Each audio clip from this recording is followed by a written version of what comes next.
Welcome to Whisperer of Madness. If you're enjoying the story, consider liking the video and subscribing. It really helps grow the channel and this community. So let me get this straight, Wyvern asked, floating above the street outside Ryan's hotel bedroom. You came to New Rome hunting for the Metagang, who managed to uncover a cache of Mechron tech beneath Rust Town. You also strongly believe that someone in Dynamis, probably Hector, namely my employer, hired them to harass the Augusti. Pretty much, yes, Ryan nodded, wearing nothing but his underwear. Wyvern smiled. Am I being pranked? Was it because Ryan refused to wear a shirt? He had been replicating the plans for Vulcan's armor when the superhero knocked on his window to make her sales pitch. I would like to joke about it, but no, I'm serious. The courier raised a thumb up. Honest. Wyvern crossed her arms, a frown on her face. Do you have any proof? These are dangerous allegations. You can ask Ghoul, Ryan said, pointing at a cooler next to his bed. He makes the best ice cream. The superheroine's frown only deepened. But you didn't let the private security bring him in custody. I won't surrender my favorite cooler, Ryan replied, or else your incorruptible mooks will let him escape. This meeting is going as well as I thought it would, Wyvern lamented. Let's assume for a second that this isn't some conspiracy theory and that I believe you. Why are you telling me this? Because somebody trusted you. Somebody. Wyvern put her hands on her waist. Quick save. It will be difficult for us to build a degree of trust if you play your cards close to the chest. All in all, I find your tale rather flimsy. Well, she said you were naive too, Ryan said and shrugged. I will not set aside what you said, but I only have your word on it.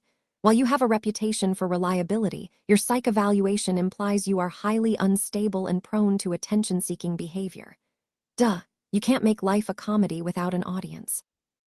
If you're alone, it's just a tragedy, Wyvern sighed, before offering Ryan the Dynamis business card anyway. While I'm not sure you will follow through after what you just said, I suggest you meet with my manager. See if you are a good match, clear this up. I hope he won't mind if I bring a bottle of weed killer. Wyvern couldn't help but chuckle in response. I wouldn't try if I were you. Enrique isn't fond of aggressive negotiations. And with those unwise words, Dragon Mom flew away and left the courier alone. She didn't believe Ryan, but at least the superheroine gave him the benefit of the doubt. It didn't surprise the courier all that much. Wyvern didn't know him well yet, and had been doubtful even with Mosquito's testimony in an earlier loop. And at long last, Vulcan called immediately afterward. Ryan briefly hesitated to take the call, worried about how it would go. He eventually braced himself for the impact and answered. Quick save deliveries. What did the bitch tell you? Vulcan's encrypted voice asked. The mere sentence sent a chill down the courier's spine. He had heard it before. My name is Vulcan, the caller continued. I represent the Augusti. We are the organization that runs things in New Rome and most of Italy. Whatever the winged lizard promised you, we can offer more. We need people who get things done. Ryan listened to his former girlfriend the way one did a recording. I'm sorry, mystery voice, he interrupted her sales pitch. But have we met before? Vulcan didn't answer immediately. Perhaps he had called her out on a bluff. Perhaps she was toying with him only to reveal that the armor had worked. That for once things would be different. Her next words hit him like a hammer. I think I would remember if we did. And like that, the last ember of Ryan's hope died out. Anyway, if you're interested, I sent you the Bakudo's coordinates, Vulcan said, Ryan not even bothering to check the email notification. We own the establishment. Come tonight alone and don't make us wait, we never ask twice. Yet she just did, more than twice. Door-to-door salesmanship was difficult. You traveled for miles to pitch the perfect product to rednecks, only to be threatened with bodily harm. A hand on a blue cooler, Ryan faced his meanest customer yet. What did you just say? Shroud asked his visitor, a glass shard aimed at Ryan's throat while his shack's computer servers hummed in the background. It was so cute, how he thought the courier actually cared. That for one Ghoul cooler bought, you get one free Mechron-made orbital laser. Ryan opened the box, with Ghoul's skull glaring at him from within. Made by third-world children paid 5 cents per hour and sold at the mere price of $90, this cooler is perfect for all and any improvised pick. Cut the chit-chat, Mr. See-Through-All but ordered. Matty, my friend, the sales won't last forever, Ryan mocked him. You're wasting a once-in-a-lifetime opportunity. The shard pushed against Ryan's throat, threatening to draw blood. You think knowing my name gives you power, Shroud threatened.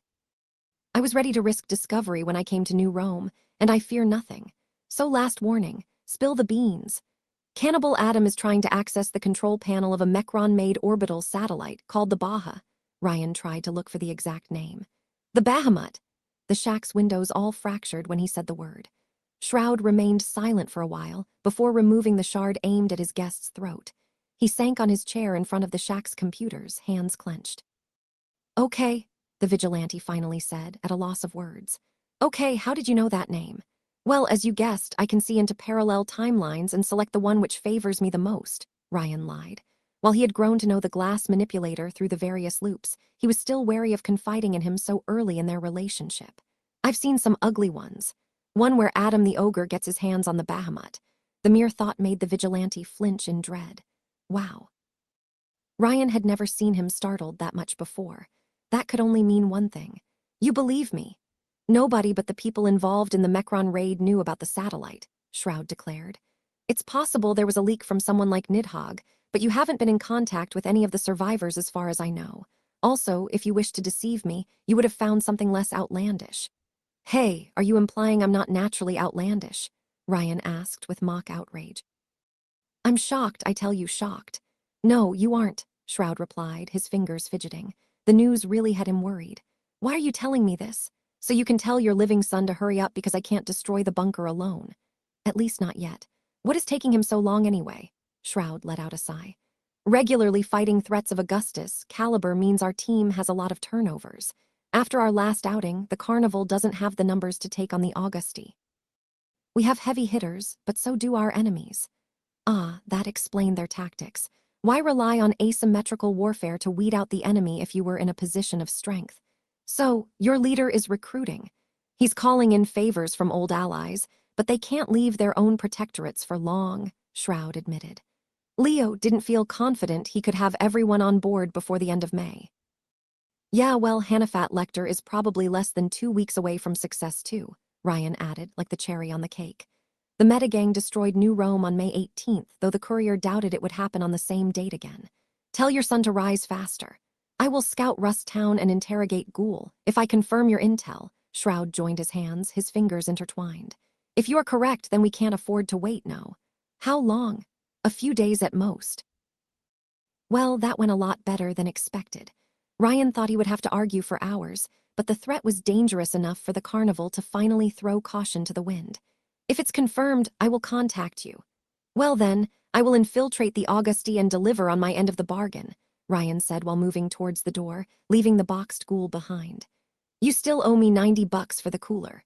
No, the vigilante replied, trying to shortchange the courier. Maddie, I don't do charity. No, as in the Augusti will wait, Mr. See-Through declared firmly, much to Ryan's surprise. If you're correct and Dynames hired the Metagang, then this may only be the tip of the iceberg. Wyvern offered you a chance to join Il Miglir. Take it and keep me informed. Ryan put both hands on his waist. What about your planned hits on the Augusti? Because I won't oblige unless I have your word that you won't target a few.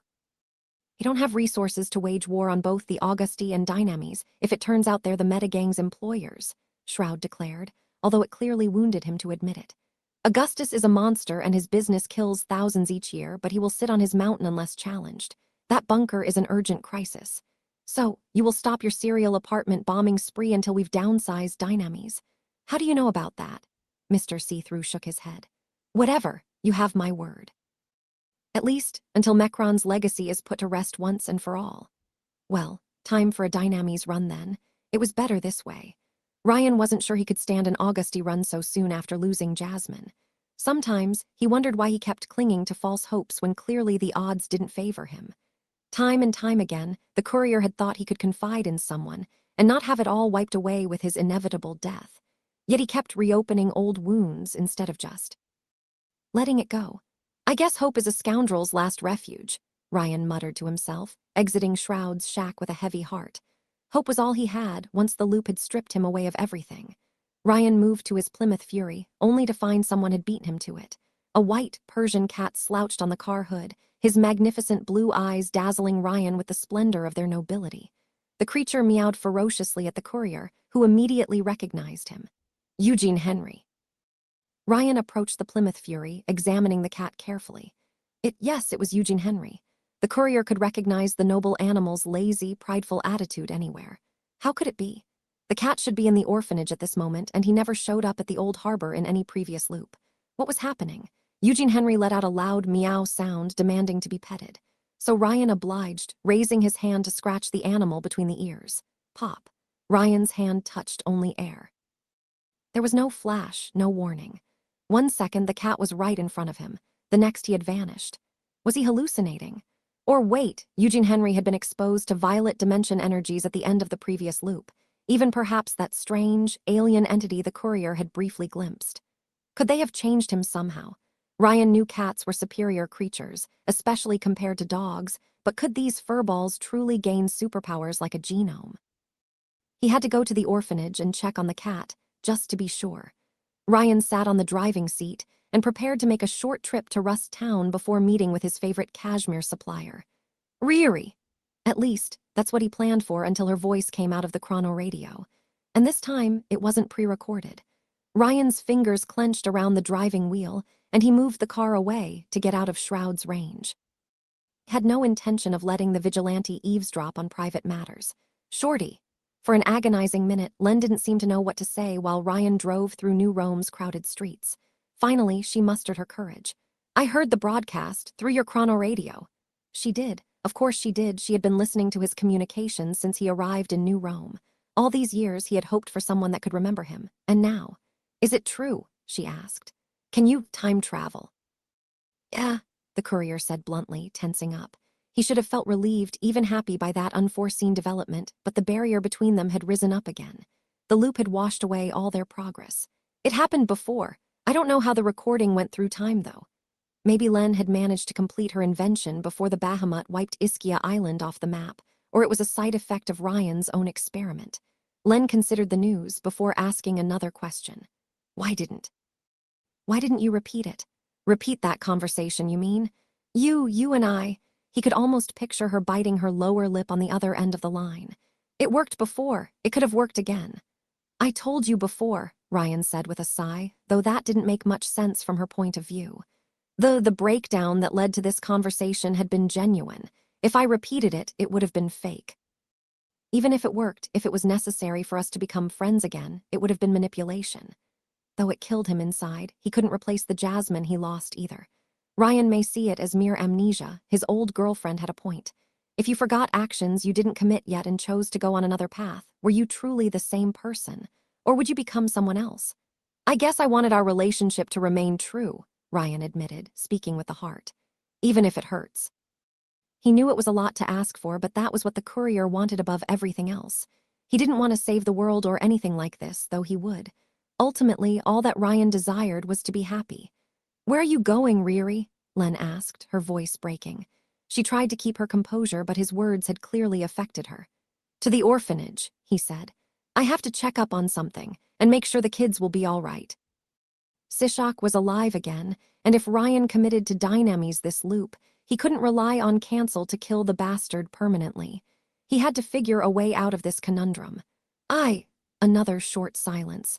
I will be there too. No matter what Wyvern said, Enrique, Blackthorn, Manada had to be a sinister criminal mastermind. As he waltzed into the man's office, Ryan realized it wasn't just his fashion sense or icy behavior.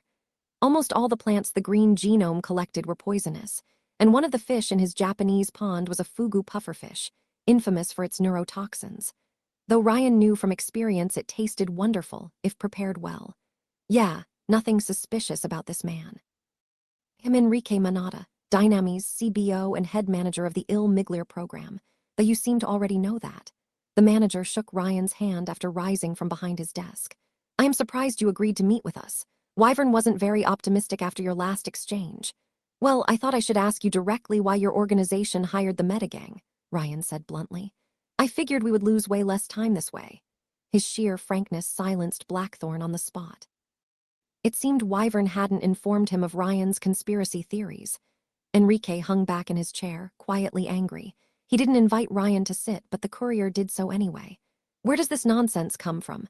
I saw them with dozens of crates filled with Dynamis-made knockoffs. It looked like a Black Friday sale. Seen, Mr. Romano, with your own 2 eyes. Enrique's voice dripped with sarcasm. Do you have any tangible evidence, photos, samples? I have this. Ryan said, happily giving the manager a paper file he had prepared just for the occasion. Here is the proof that some of your knockoff elixirs went missing, disguising off-the-books deliveries to the metagang. The manager all but stole the documents from the time traveler's hand. Now was the moment of truth. If Enrique had Ryan killed on the spot or later that day, then he was clearly corrupt. Blackthorn carefully reviewed the files without a word. However, the flowers in his office seemed to become more and more agitated as he read. Like Matty Boy, his power seemed to automatically react to his emotional state, no matter how hard the green genome tried to hide it. How did you obtain these documents? Enrique asked while halfway through his review, his tone sharp. I hacked into your databases, Ryan replied. Well, technically, Shroud did it and the courier borrowed the documents. You know I could have you jailed for this. Jailed, not killed. Don't whistleblowers get legal protection in New Rome? No, Blackthorn replied, putting aside the documents. Any other information you stole from our company? Now that I think of it, some of your doggy drones ended up in the metagang's hands, Ryan remembered. You shouldn't leave that stuff laying around. Enrique looked at his guest without a word for a few seconds, then brought a cell phone out of his suit. He typed a number and called, though Ryan didn't hear the person on the other end. I have been informed some of our drones have gone missing lately, probably repurposed by the metagang, Enrique asked. Do you confirm? Why was I informed? I see, I understand, don't worry, pack your things, you're fired. The last part was said so casually, to the point Ryan almost didn't catch it. Enrique ended the call and focused back on the courier. All right, Mr. Romano, let's cut to the chase, he said, done with the niceties. What do you want? For Hannafat Lecter to have a botched lipo. Why? Revenge? Your psychological profile tells me you are no selfless vigilante. You know, if you had asked me a few weeks ago, I would say it isn't personal, that it's just business, Ryan said, before remembering Len and countless others vanishing as the Bahamut's light struck New Rome. But it is personal now. It really is. I see, Enrique said, doing a mastermind's pause. I do not appreciate the methods you used to gather this information, but I will admit it worries me. However, you understand that if the metagang has a sponsor inside Dynamis, it is someone in a high place, probably from the board. You say it like I should be worried. Yes, because it means people in my own department could be compromised. For all you know, I could be involved. So why did you come to me? Ryan shrugged. Frankly, Greenhand, I thought it was a coin toss. A lot of people thought you were clean, but if you tried and failed to have me killed, at least I would know where you stood. And Ryan remembered his last discussion with the man, before Ischia Island's destruction. Whatever Blackthorn may be, he seemed to have a vision of the future that didn't involve people like the Meta or Augustus. Arrogant aren't you? Enrique said with a snicker. Now, how does Len Sabino fit in this? I know you established contact with her shortly after your arrival in New Rome. Wait, you had me followed. It wounded Ryan, who thought he had mastered counterintelligence tactics. Dynamis keeps the underdiver under close surveillance, Enrique explained. We know she went to that orphanage in Rust Town a few hours before this meeting, and you visited the district around the same time. I do not believe it is a coincidence. It couldn't have been communications monitoring, or he would have learned about the time loop. In all likelihood, Dynamis surveyed Shorty's underwater base and trailed her wherever she left it. Wait, Ryan said, making a connection. That's how Adam knew about the underwater base, you paranoid dicks. I'm not sure I understand, but if we assume the metagang benefits from a Dynamis executive's assistance as your evidence implies, then, yes, they probably know about her underwater base. I assume you want to protect Miss Sabino. Yes, Ryan conceded, his voice turning serious. But if you think you can threaten her to make me behave, you'll die the way of the dinosaurs. I have no such intention, Enrique replied, though the courier couldn't tell if he was honest. But I want to know your motivations, and if I can trust you. You possess a useful power but are also psychologically unstable. I have to see if you are worth the risks. Considering your motives, I do not think you are a long-term asset either. I like to think of myself as a speculative investment. Enrique adopted a diabolical mastermind pose, making Ryan really wonder if he was truly clean. You put me in a difficult position, he said. The circumstantial evidence you gathered implies corruption in my organization, and the responsible party might be someone with more clout than I. Investigating the matter will necessitate a high degree of trust, and with a few exceptions, I am not sure on whom we can rely on. Say no more. I can be your semi-loyal secret agent. Ryan happily suggested. My car is even classier than an Aston Martin. Enrique considered the offer before reaching a conclusion. I will be honest, I do not like you, Romano, he said bluntly. But you seem set on investigating this, and I have the intuition it will cost Dynamis to let you act without supervision. And he was probably right. Here's how things will work between us, Romano. You will join Il Miglier's junior division for a 6-month trial period, under my direct supervision. We will not apply a DNA tracker until we have recovered the lost drones. Considering your reputation, nobody will blink at these conditions. But make no mistake, our association will be on my terms. Every piece of information you uncover will find its way to this desk. You do as I ask, no questions asked. And you will not hack the company's assets without my authorization. Am I clear? Under 3 conditions, Ryan replied, raising his fingers. First, I keep my name, it's a copyrighted brand. I doubt you will be with us long enough to become a team mainstay, so you can call yourself Timestamp for all I care, Enrique replied dismissively. What next? You don't mess with the underdiver, ever. Enrique hesitated for a few seconds. Ryan was starting to suspect something was up. She was too minor a player for Dynamis to care so much about her. Granted, unless she or you call for our help first, the manager said, though with great reluctance. And the last condition, Ryan looked at the man dead in the eyes. I want a purple cashmere suit with a matching tie. Enrique Manata joined his hands and considered the courier's words. His response was swift and merciless. Denied. One just doesn't say no to cashmere, Ryan warned, his tone turning dangerous. You will meet with wardrobe tomorrow, and she will make you a hero costume, Enrique replied dismissively. She will be your goddess as far as fashion goes, she will decide. And if I'm a non-believer, then the kids' marketing subdivision will design the costume, Enrique said. Over the years, they have learned to do their job with ruthless efficiency. That was unbelievably cruel and wrong. I knew you were soulless, but I didn't understand how much. That's part of the job, Enrique replied dryly, before calling his secretary through an interphone. Summon Devilry and Wyvern for a meeting and inform the vice president that I want a call. Tell them this cannot wait. Sir, you already have a rendezvous with a new hero candidate planned, warned the secretary. Who? The panda. Who? Enrique repeated, though the courier had the feeling he was merely playing coy. The panda defender of the innocent, Ryan declared, offended by the corpo's utter lack of knowledge. He can fly and shoot lasers from his eyes. I doubt that, Blackthorn replied dryly. In response, Ryan joined his fingers. You don't know much about pandas, do you? Is that so? Enrique replied, his tone dripping with sarcasm. Then I guess you won't mind taking him under your wing. Considering his poor track record, I was considering giving the panda a chance to impress us, but certainly surviving your presence will be a test in itself. Huh. That explained why the panda ended up picking a fight at Vulcan's factory. Greenhand must have asked him to capture a villain or something. So you do know him. Wyvern believes he has potential, and Dr. Tyranno thinks his power has interesting applications for his work. However, he seems incompetent. I worry he might make any team he joins look bad. Trust me, sir, Ryan said. When I'm done with him, you will never look at pandas the same way ever again. Well then, the both of you will be a package deal. If he proves lacking, it will look less damaging if you were in charge of him than Wyvern. If it works, then all good. Fail and take the blame, succeed and share the credit. But do I get to choose the team's name? The manager clearly couldn't care less. I will summon you again shortly. Until then, you behave.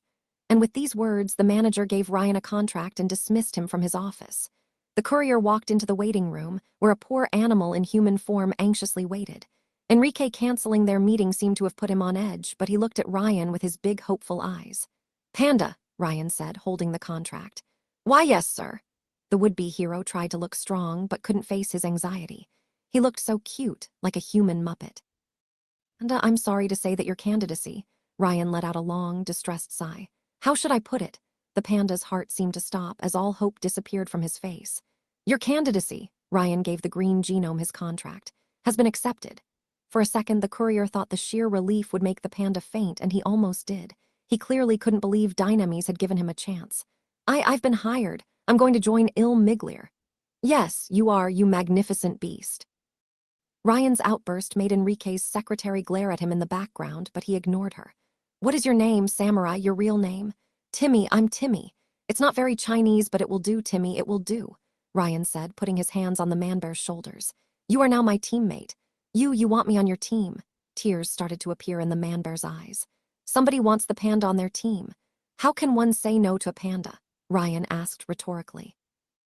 Now he just had to recruit Felix the cat, and he would have built the ultimate hero team to take on the metagang. I already have our group's name. Quick Save the Pandas. It's a new franchise. Can we get a hero car? The poor animal asked, overwhelmed with emotion. A pandamobile. Why did Ryan have the feeling future historians would remember this moment as when his perfect run went wrong? But he couldn't say no to a panda. Of course we will get a pandamobile, so long as you don't get anywhere near my car. And we'll get movies, webtoons, tele-reality shows, our faces on noodles. I will finally be famous and honor my panda heritage. The panda wiped away his tears, now pumped up for battle. What should I call you, Sensei? I'm Quick Save, but privately you shall call me. Ryan's eyes widened, suddenly inspired. Super Sifu Ryan. After promising to his new sidekick that they would meet again tomorrow morning, Ryan left the ill Miglier HQ and drove away towards Rust Town. The sun was setting beyond the horizon, and night would soon come. Shorty, Ryan asked, driving the Plymouth Fury through New Rome's busy streets. Are you listening? No answer. Len, how did it go? Len replied through the chrono radio, clearing her throat. She sounded somewhat relieved to hear from him, but also anxious. I'm still convinced Blackthorn is a supervillain, but he doesn't seem to be the mastermind behind the metagang. Though Ryan might revise his opinion if he mysteriously disappeared in the next few hours. They also keep you under tight surveillance. They know about the undersea habitat. Len didn't reply for several seconds, as she usually did. No matter where I go, I will never escape them, she finally said with a heavy sigh. No matter how deep I swim, their tentacles reach farther. They will never be satisfied. Hey, we'll figure a way out, Ryan promised her. And I don't think they will bother you in the short term. Ryan's hands tensed on the driver's wheel. Maybe he had been too forward. If you wish it, my door is always open if you need help, Len. Another silence followed, and Ryan realized they still had a long way to go. As it turned out, the chrono radio had recorded and played all of the duo's interactions before the last one on Ischia Island. Which meant that Len had probably recorded and sent the information herself in the previous loop. It had helped Len trust Ryan a little, even if she disagreed with his choice to approach Dynamis. Enough that she let him stay at the orphanage. But a recording wasn't a personal experience, and to the courier's disappointment, it hadn't allowed their relationship to carry over from one loop to the next. It had only helped him make a little more progress in a shorter time. Eventually, Len found the silence too oppressive and changed the subject. Sarah couldn't find your cat anywhere. You're sure he gained powers? Certain. Eugene Henry had been missing from the orphanage when Ryan last visited it. Ergo, something caused a change in the noble animal's behavior. Maybe he could help with your chrono radio upgrade. I don't know, Riri. I don't know. I will need more info before I can tell if my idea will even work. Yeah. Ryan's goal for this loop, besides sending the metagang 6 feet under, was to get his hands on Dynami's brain-scanning research. Besides weeding out whoever helped Big Fat Adam inside the company, joining Il Miglier would give the courier an opportunity to access their labs in due time. Thanks for the help, Shorty, he said, looking at the road ahead. I will bring reinforcements tomorrow to help deal with Sishak. With luck, he could get his other favored cat on board. It's nothing. However, he could tell Len found the conversation straining, and she ended it abruptly. I need to go. See you soon. See you soon, he replied, before glancing at the pile of antidepressants in his car's backseat. This time, the courier intended to make Shorty follow an effective treatment, rather than poison herself through self-medication. She deserved as much. The path between Rust Town and Il Miglier's tower forced Ryan to go through the shopping district. Also known as Saul Street, the area was a temple to fashion, its buildings home to prestigious clothiers, luxury brands, and perfume clothes. Pedestrians walked by each other while carrying shopping bags and taking phone calls. Some Ryan recognized as knockoff genomes, taking selfies of themselves showing off their purchased powers. Everyone competed to look the best, but nobody paid attention to anyone else. Of course, Quicksave's fashion sense trumped them all.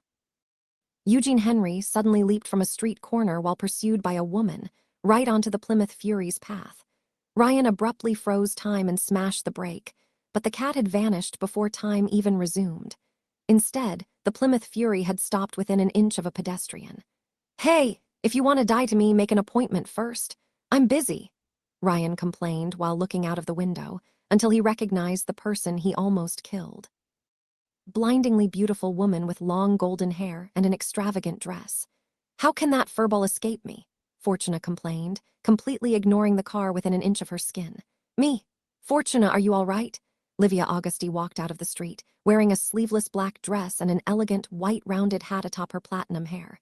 She immediately noticed Ryan and hastily nodded at him, clearly embarrassed. We apologize for the commotion. Hey, what are you two ladies doing here?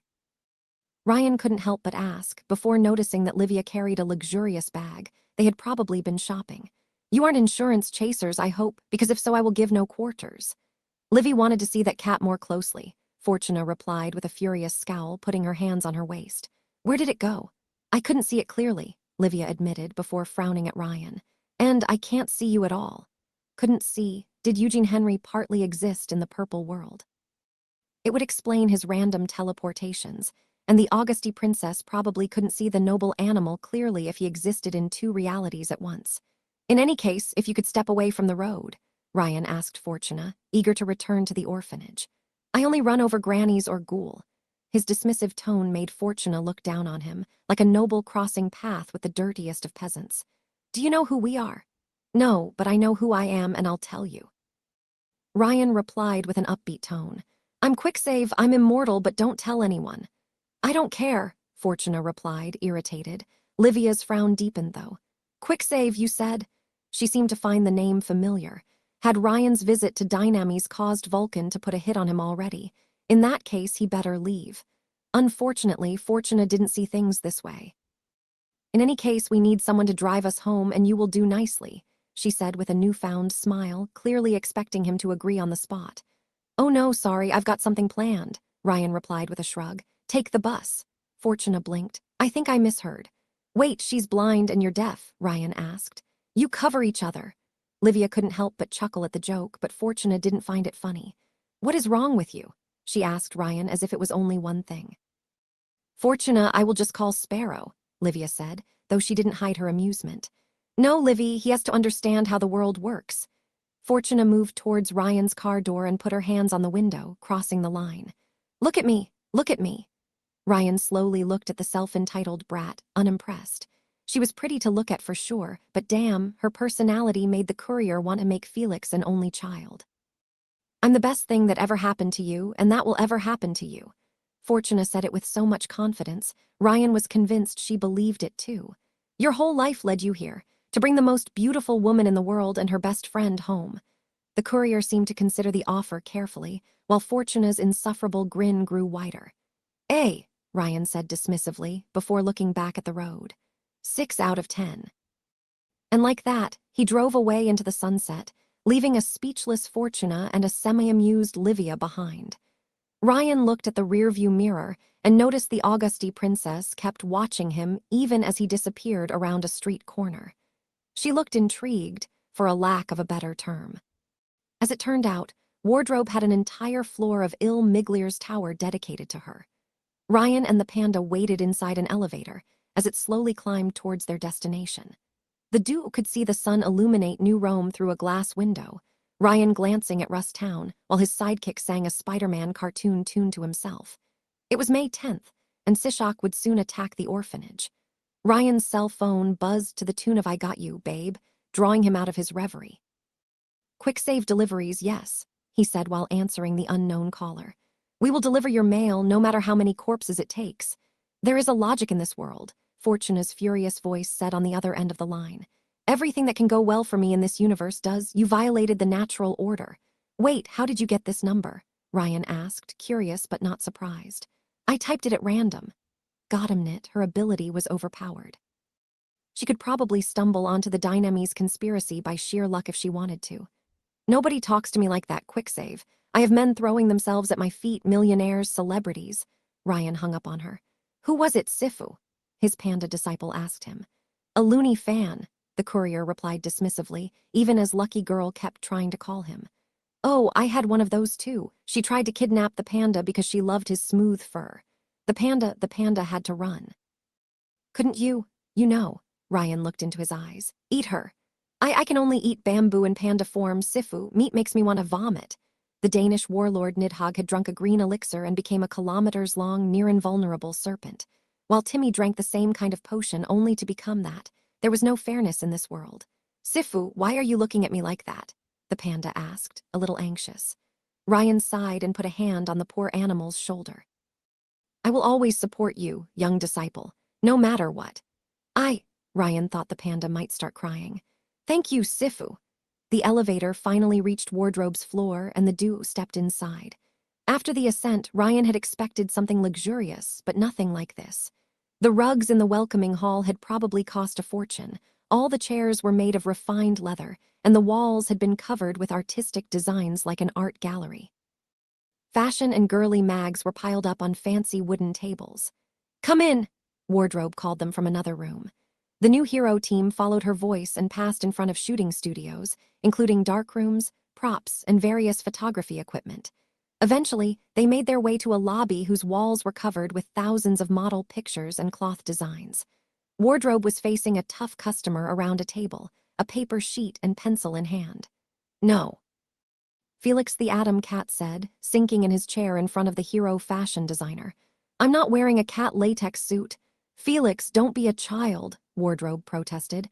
"It would be form-fitting and won't restrict your movements in a fight." The young hero crossed his arms and pouted. "My outfit is good enough." "What? How can you say something that stupid? You take that back." "Personally, I suggest a Valentino suit with a cat-themed tie, but I think the outfit is already taken," Ryan mused out loud, waving a hand at the heroes. "Hi, I'm Quicksave, and this is my trusty panda sidekick." "Oh, hello, I'm Atom Cat," Felix replied, a bit gruffer than usual. Ryan had missed him. "Hi, I'm Wardrobe, but you can call me Yukiko or Yuki for short." She was Japanese, huh? Ryan would have said Korean. She smiled brightly at the two, making her unbearably adorable. "Nice to meet you, please have a seat." "She's so cute," the panda muttered under his breath before trying to sound dignified. "The panda greets you too." "You're the new guys, right?" Felix asked as they joined the fashion debate. "Shouldn't you be at the newbie seminar or something?" "Shouldn't you kitten?" Ryan asked back. "Don't tell me," he sighed. "I'm supposed to waste time watching corporate videos instead of actually doing hero work."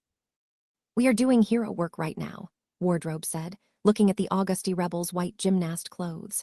"Wearing this is a crime against humanity, Felix. Follow Quicksave's example. Look at that perfect color nuance and this fancy noir trench coat. His costume stands for something greater than him." "Thank you," Ryan said. "I am so glad to finally meet someone civilized in this savage wilderness." Atom Cat wasn't convinced, though. "I will take practical over fancy any day." "That's what she said," Ryan replied, Wardrobe chuckling while Atom Cat rolled his eyes. "Anyway, I am told you will be my goddess as far as fashion goes, but I'm not yet ready to believe in you." "Don't worry about that, Quicksave. I got your costume covered," she said while drawing on a blank paper sheet with her pencil. "I thought about a Valentino-style suit with artificial fibers, but the more I thought of it, the more I realized I should use a better material, one that fits you." "Cashmere?" Ryan asked, hopeful. "Cashmere, my thought exactly," Wardrobe said with a nod, revealing herself as an island of sanity in a world gone mad. "Dark purple with a fancy black turtleneck underneath and a bowler hat." "Oh no," the courier suddenly hit the brakes before she went too far. "That's too extreme and violent." "I thought the same, but I found a solution." She raised the sheet before the group, Ryan, the panda, and even Atom Cat observing her sketch. "Instead of a corporate tie, we're going to add a wool scarf." Wardrobe pointed her pencil at the neck. "Light violet, almost pinkish, with tiny clock symbols everywhere." The costume, it was wonderful. The perfect blend of modern fashion and Victorian-style dandiness. A pinkish, bright scarf instead of a tie, that was a stroke of genius. Why did Ryan ever think of that? "It's wonderful," the courier whispered as if facing a divine revelation. "I know." The scarf will restrain the bowler hat's energy, symbolizing the conflict between your violent spirit and society's rules. Can you truly live up to your duty to the law, or will you stay true to your wild, single-minded pursuit of justice? That's your message. That's your conflict. Wardrobe pointed at the drawing. "That's your costume." "How about my bipolarity?" Ryan asked, now giddy. "What do you do about my bipolarity?" "We paint your metal mask silver and black, light and darkness coexisting without ever mixing." "I have been converted. Yours is the one true faith." "Oh God, there's two of them now," Felix complained. "We're doomed." "What about me?" the panda asked, hopeful. "Can you make a costume worthy of the panda's pure awesomeness?" Yes, I can, Wardrobe replied with enthusiasm. I thought about leaving you shirtless with 2 bullet bandoliers around the chest. Bullet bandoliers? Timmy's face deflated. But I don't know how to shoot. It's not about whether you can use it or not, Ryan enlightened him. It's about looking cool. Exactly, Wardrobe agreed while writing down a new sketch. So I say, 2 bandoliers around your chest, a green beret, black shorts that will adjust to your transformation, and maybe a pair of sunglasses. You're no longer just a panda. You're Rambo Panda, the last of your kind, fighting an eternal war for the future. She showed them the sketch, and even Ryan had to admit it looked like one manly Chinese bear. When he glanced at Wardrobe and remembered how Mortimer had dared kill this gift to mankind from the heavens, the courier couldn't help but feel sorrow. You are a national treasure that must be protected, Ryan told Wardrobe. And you will be, I swear you will be. Oh, thanks, she said with a bright smile. It's okay, I get that all of the time. I will finally impress the girls in this. The panda looked at the costume, utterly mesmerized. What about the car? Can we get a pandamobile? The kids' marketing department is already on the case, Wardrobe promised, grinning at the two. So you're okay with the costumes? Of course you are. Once you validate them, I can make the designs a reality within the hour. Yes, yes, yes, Ryan said enthusiastically. And afterward we go patrol in Rust Town. Patrol? The panda and Adam Cat asked at once. Well, yes, we have to test these costumes in the field, Ryan argued. It's like baptizing a ship except you use the blood of your enemies instead of alcohol. You want to do what exactly? Adam Cat asked, a little skeptical. Go to Rust Town and pick a fight with the Metagang. Yes. But Sifu, what about the seminar? The panda asked, worried. He must have thought not attending would hurt his chances at becoming an ill Miglier member. We haven't finished training. You failed to see the truth, arrogant young disciple, Ryan told his sidekick. One must confront evil instead of waiting for it to come to you. To think for yourself is the real training. Yes, Sifu, I understand Sifu. The panda put his hand on his chest. The panda shall support you as you supported him. That's the spirit, Ryan patted the green genome on the back before glancing at a confused Felix. Do you want to come too? I don't have cat litter in the car, though. Me. Felix the cat asked, a bit unsure. You, Adam Cat, for your own good, Ryan pleaded, rising from his chair and putting his hands on the boy's shoulders. There is a moment in the life of a man where he must take charge of his own future, where he must break the chains of corporate hierarchy and stand for what's right. Can you stop invading my personal space, please? Felix asked, leaning back in his chair. They'll milk you, Felix, Ryan continued, completely ignoring the hero's resistance. They'll milk you like a cow. They'll harvest your happiness and turn it into cash until you stand for nothing but a brand. They will destroy you with 1 hour and a half long corporate videos, addict you to coffee and catering, and brainwash you with accounting buzz. You had me at the video part, Felix interrupted Ryan and pushed him back. You know what? Even if you're clearly off your meds, you've got a point. About time someone confronted this city's psycho-cancer. Stand for what's right. You're talking my language. Oh, can I join too? Wardrobe asked with her usual enthusiasm. Team trips are so fun. You're sure you can leave your atelier without authorization? Adam Cat asked. I will officially join the Pro League next week after we finish filming the new Wyvern movie, Wardrobe said happily. I already have a field license. It will be my last junior league adventure. Well then, Ryan raised a finger at the ceiling, to the quick-save mobile. A few hours later, Ryan drove through the streets of Rust Town in a brand new costume. Wardrobe sat at his side, while Adam Cat, that fashion disaster, had taken over the backseat with the new and improved panda. What a dump, Adam Cat said, looking through the window. No matter the loop, nobody ever got used to Rust Town. Even the panda, seemed intimidated by the overwhelming atmosphere of ruin and decay. It's even worse than I thought. Yeah, it's a bad place, Wardrobe admitted, her fingers twitching. I see why they don't let juniors patrol here. Wardrobe, Ryan said, a lighthearted idea crossing his mind. Yes, quick save, she said, moving closer to his seat. You can change into any persona that isn't copyrighted right, fictional or not. Does that mean you can change into? He whispered the terrible name into her ear. Yes, I can, it's my apocalypse suit, Wardrobe nodded. But it's too dangerous to use unless all is lost. I think I could destroy the world if I wear it for too long. Ryan needed to see her in that costume. That would be a once-in-a-lifetime opportunity. Can you dress like God? Felix asked at the back. That would be pretty overpowered. Somewhat, Wardrobe admitted, a little embarrassed. But I can't do much in most gods' costumes, actually. The more defined a persona, the better I master it. Nobody agrees about what God can or can't do, or what he even looks like, so the persona isn't all that stable. I have an easier time cosplaying as Jesus or Moses. I can't wear a persona too long, though, or else I start to become it. So if you dress like Augustus, you start to think like him? Ryan asked. Yeah, don't, you'll probably become a colossal asshole, Felix said with hateful venom. It's strange to be Augustus, Wardrobe admitted. I'm not sure if it's his power or just the idea people have of him, but I become so cold that I don't feel anything. I become more like a statue than a living being. I can't relate to other humans anymore. I figured as much, Felix shrugged.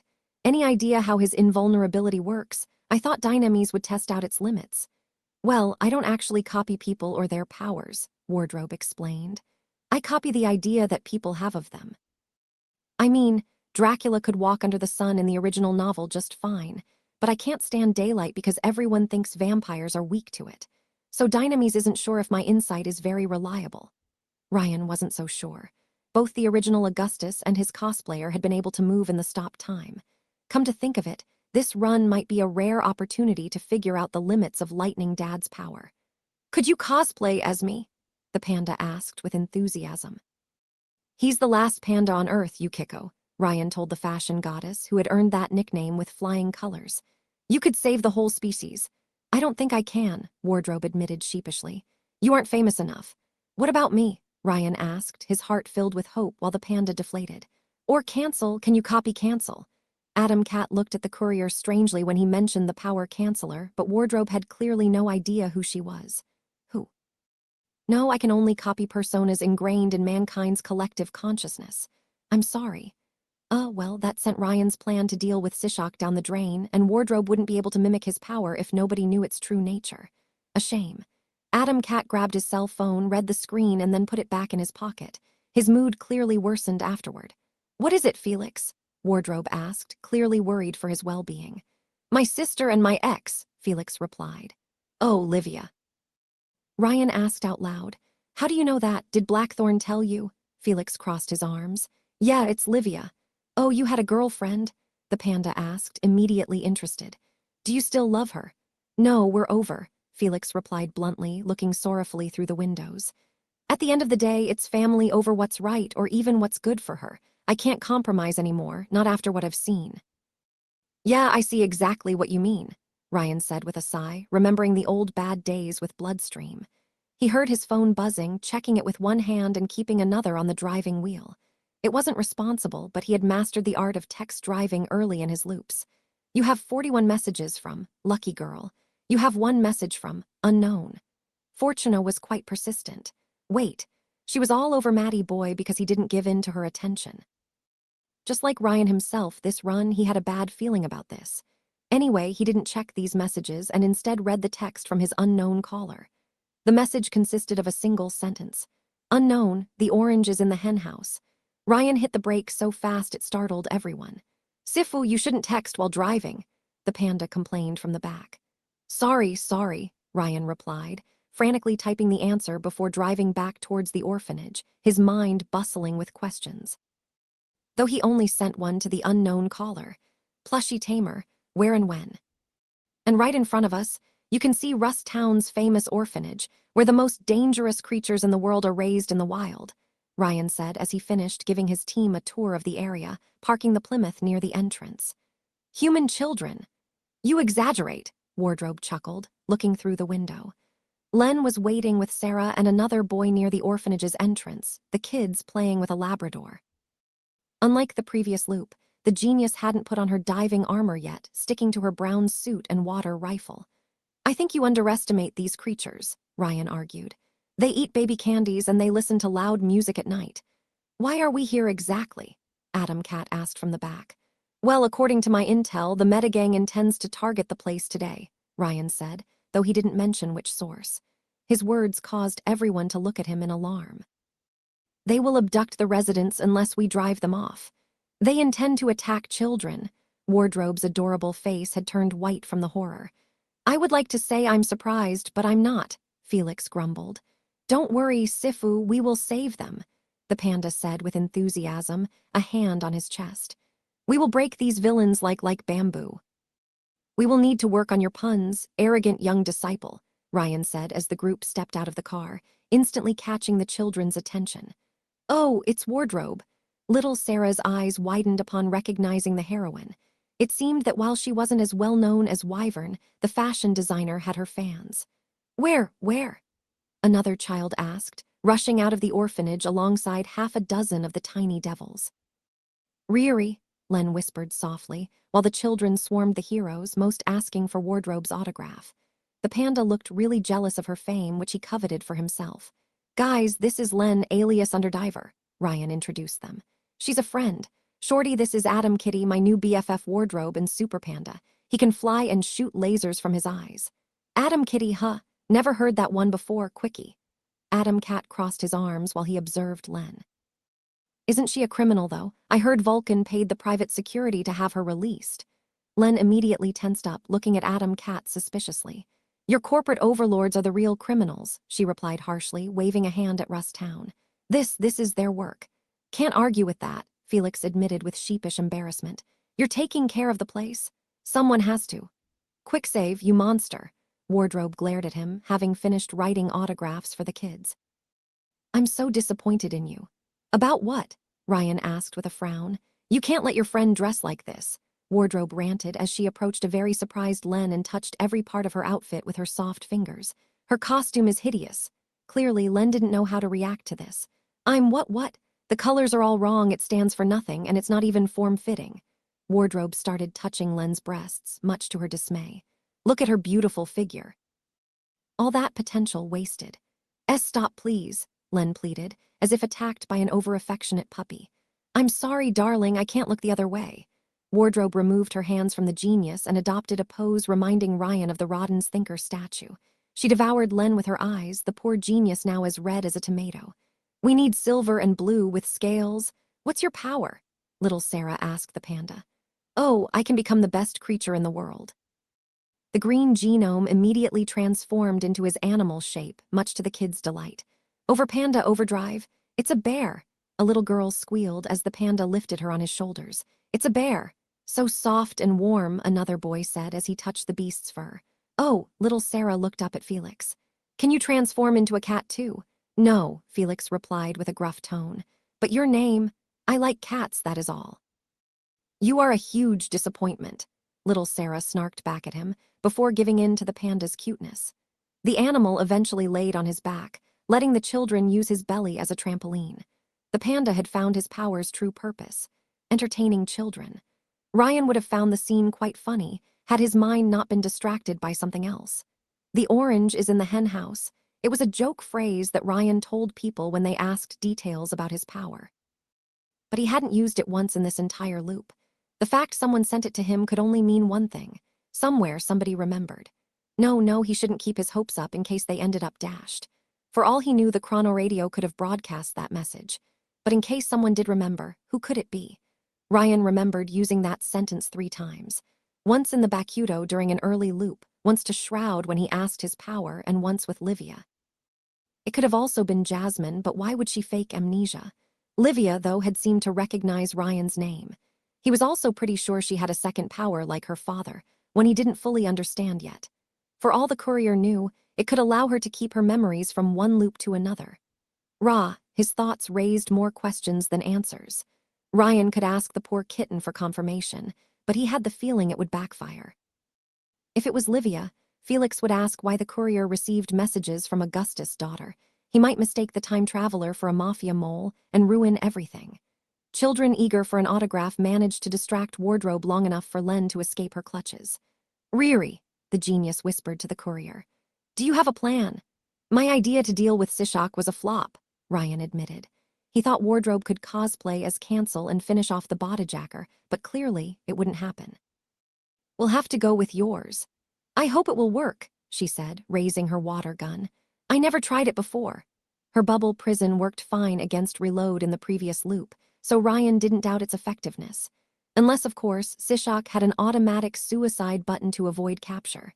The psycho didn't use any against Cancel, but she was nullifying his body transfer back then. Automatic triggers were nasty things.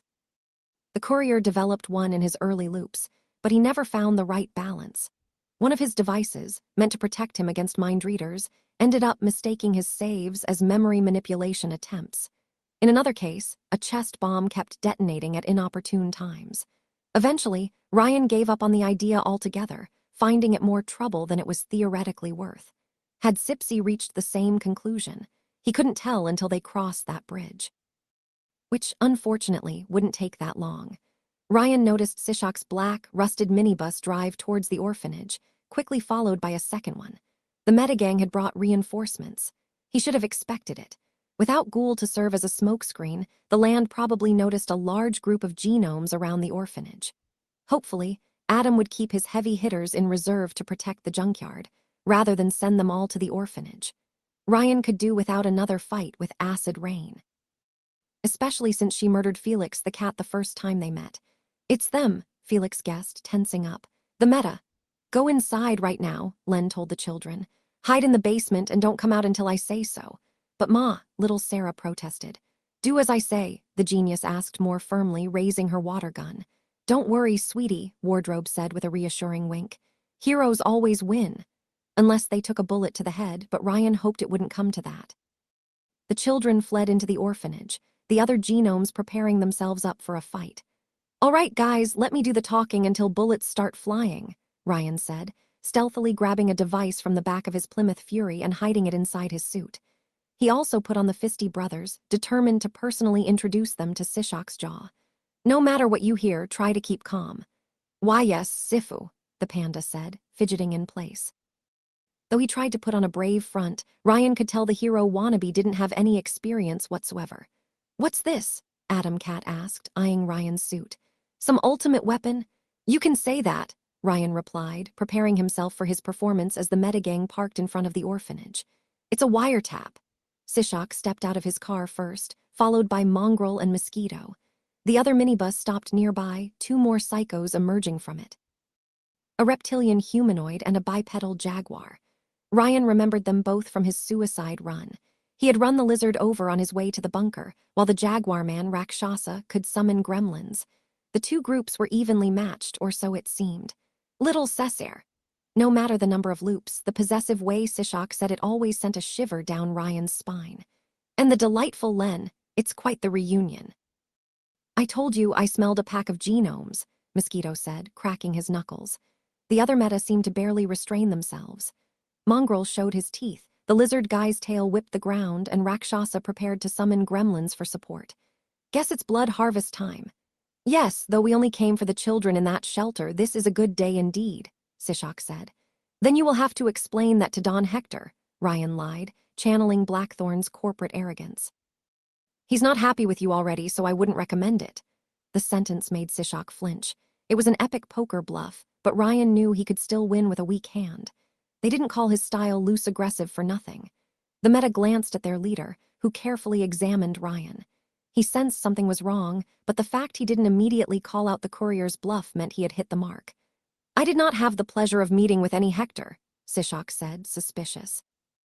Oh well, in that case, we'll cut off the juice, Ryan lied as easily as he breathed. If you don't deliver results soon, you can say goodbye to your knockoff supply. These crates and the drones were a big investment on the big man's part, and he doesn't do charity. Now, that took Sishak aback, because Ryan should have no way to know this information. He could have spied on them, but the knockoffs and drones were safely hidden inside the bunker. Most probably, the supplier himself had provided the information to Ryan, or he could time travel. Guess which Sipsy found more likely? Why are they here? Sishak glanced at Ryan's team. All of them had tensed up, while Adam Cat seemed to brim with cold rage. The boss was worried you would go off the leash, and we would have to teach you a lesson. Ryan's fingers twitched dangerously. Will we have to, Sipsy? The key to a good bluff was confidence. You had to seem so arrogantly sure of yourself that your opponent doubted his own judgment. Steve Jobs called it a reality distortion field, and it wasn't that far from the truth. The metagang's second-in-command looked at Ryan dead in the eyes, the tension palpable. Their respective groups prepared themselves for a fight, for now was the moment of truth. The courier stood firm, with the arrogance of someone convinced he would always get his way. And thankfully, Sishak caved in. No, he said, before pointing at a spot far from the two groups. Here, let us discuss things far from unwelcome ears. Ryan glanced at his team and nodded at them. Hopefully, they could keep quiet until things inevitably escalated. The two nemeses walked away from their respective groups at the edge of the orphanage's courtyard. "Explain yourself," Sishak cut straight to business. "Mr. Manada specifically asked Adam and I not to reveal his involvement, even to our own men. What changed? Why did he send you rather than go through the usual channels?" "Somebody talked," Ryan replied, faking annoyance with the psycho. "The old channels are no longer secure." "It wasn't us," Sishak declared. "As we told your employer when we approached him, we are very careful about security. If there is a leak, it comes from your side." "Yeah, sure," Ryan said while faking heavy skepticism. He noted that the meta had approached Dynamis first, rather than the other way around. "I personally altered the memories of anyone involved in our operations to minimize risks," Sishak insisted, forced on the defensive. "The leak does not come from us. Is that why you brought these people? So I can check their memories?"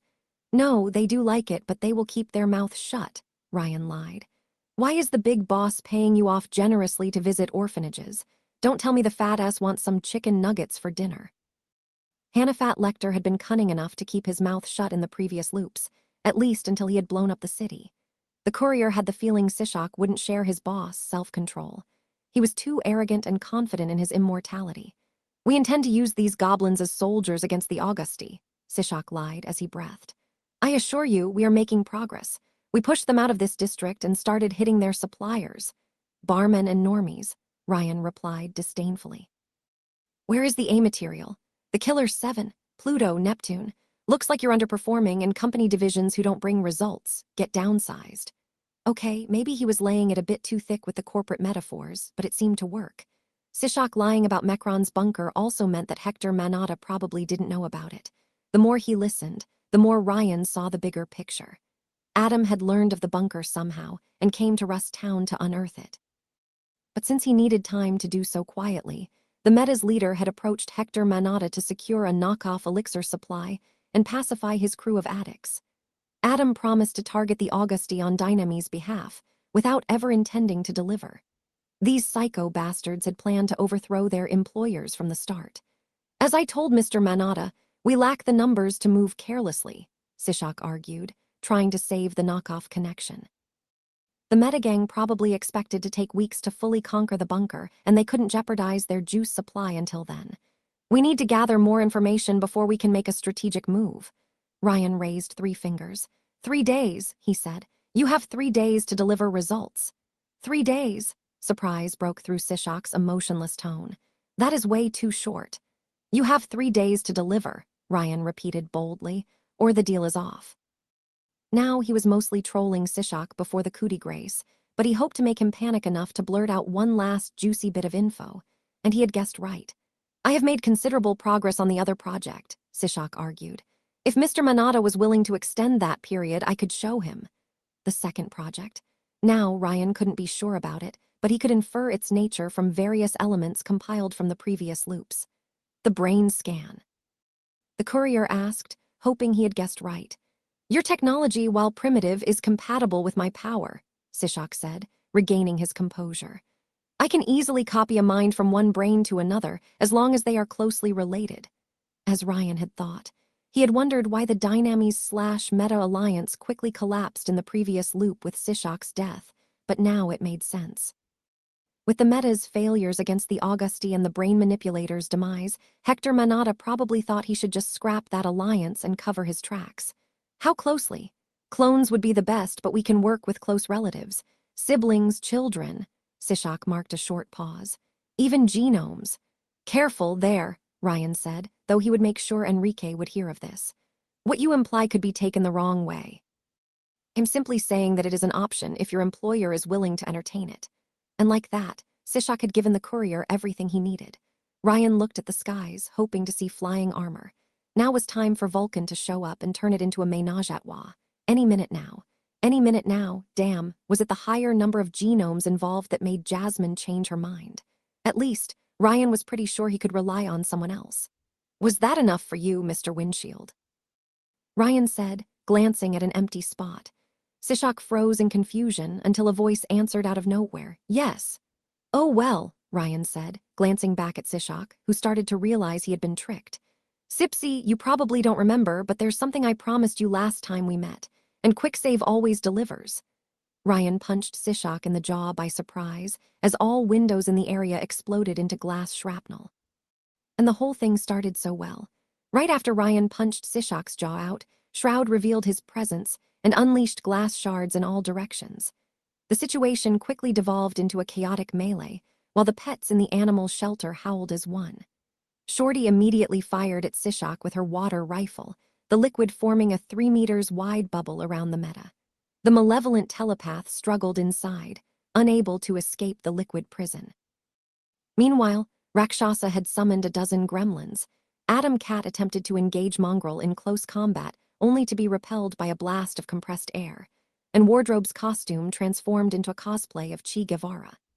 As for the panda, Mosquito instantly flew at him when the melee started, singling the bear out as easy prey whose blood he could drink. Except he forgot that Ryan's disciple was a 700 kilos juggernaut bigger than a polar bear, and who hit just as hard. So the caught mosquito's sting mid-flight, pivoted on himself, and tossed the surprised Psycho against one of the black minibuses. The bugman hit it with enough force to trigger the alarm, but the immediately closed the gap before he could recover. "Bear smash!" The roared while he lunged at the meta, hitting him so hard he bent the minibus metal doors. He then started beating the tar out of Mosquito with his bestial strength. He was good. The panda was good. He was ridiculous, but he was good. Unfortunately, Ryan didn't have the time to observe the animal brawl. The lizardman among the meta lunged at an empty spot and slammed something against the ground, the blown dust revealing the invisible Shroud's position. Ryan guessed the lizardman had managed to sense the glass genome through sound or scent. The carnival vigilante retaliated with shards, but they couldn't cut through the meta lizard's tough scales. Stopping time, Ryan rushed to Shroud's rescue and punched the lizard with Fisty in the frozen time. When the clock struck again, the blow sent the reptile flying to the side, allowing Shroud to fly away. The glass genome switched targets to support Adam Cat with shards before Mongrel could incinerate him with pyrokinesis. "Use pebbles," Ryan shouted at Adam Cat, who still attempted to engage Mongrel in close combat. "Use pebbles." "Oh, good idea." Felix quickly caught on and threw a small stone at Mongrel, the projectile blasting the Psycho against the orphanage's walls. Len managed to exploit his temporary incapacitation to trap him in another bubble, the rabid Psycho gasping for air. Unfortunately, it turned out, Len's bubble wasn't powerful enough to fully immobilize Sishak. When he realized all was lost, the malevolent mindjacker managed to raise a tentacle at his head and shattered his own skull. His gray matter flowed into the water, the Psycho abandoning his men to their fate. "Damn, not again." Ryan complained as he pummeled the reptile Psycho into unconsciousness with Fisty. Shroud started shredding gremlins with shards while Adam Cat tossed explosive stones at them, but Rakshasa kept summoning more. By now, hundreds of the critters threatened to swarm the shelter. At least, until they noticed Ryan and abruptly stopped. "Huh?" the time traveler asked, as the critters seemed to panic. One of the gremlins put 2 raised fingers behind his head, as if mimicking a rabbit's ears, and then pointed at Ryan. The creature's anxious expression turned into stark raving terror. "Wait, you remember me?" Ryan asked, the gremlins immediately running away as he approached them. They seemed to recognize him, even with a new costume. Wait, of course they did. Rakshasa probably summoned these creatures from another universe, and the genome's ability only affected this one. "Come back," Ryan pleaded. "Rabbits are friendly." The gremlins frantically escaped into Rust Town, much to Rakshasa's shock and surprise. "Hey, come back here," the Jaguar man ordered, even as Wardrobe rushed at him. "Come back, you cowards." Chi Wardrobe tackled the Jaguar to the ground, Rambo style, and started manhandling him. Perhaps the costume gave her superhuman fighting skills or increased strength, but she quickly restrained the Mook summoner with a chokehold. The vicious Catman attempted to claw at her flesh, but Shroud nailed his palms to the ground with glass spikes. "Back off," Shorty warned, raising her rifle. Wardrobe released the chokehold and rolled away just as Rakshasa became trapped inside a bubble of his own. "You have the right to remain silent." The forced Mosquito's bloody face against the minibus car hood while holding him in a wristlock. "Perp," Ryan pitied the Mosquito. To be beaten by that bear must have hurt, physically and emotionally. A few seconds later, both the bug and the reptile Psycho joined their brethren in bubble confinement. "I caught one, Sifu," the said, his bare face the very picture of happiness. I caught one, we won. No, Len said, the only one crestfallen with the result. Sishak, he escaped. I wouldn't call that escaped, Adam Cat said, pointing at the floating corpse in Shorty's watery prison.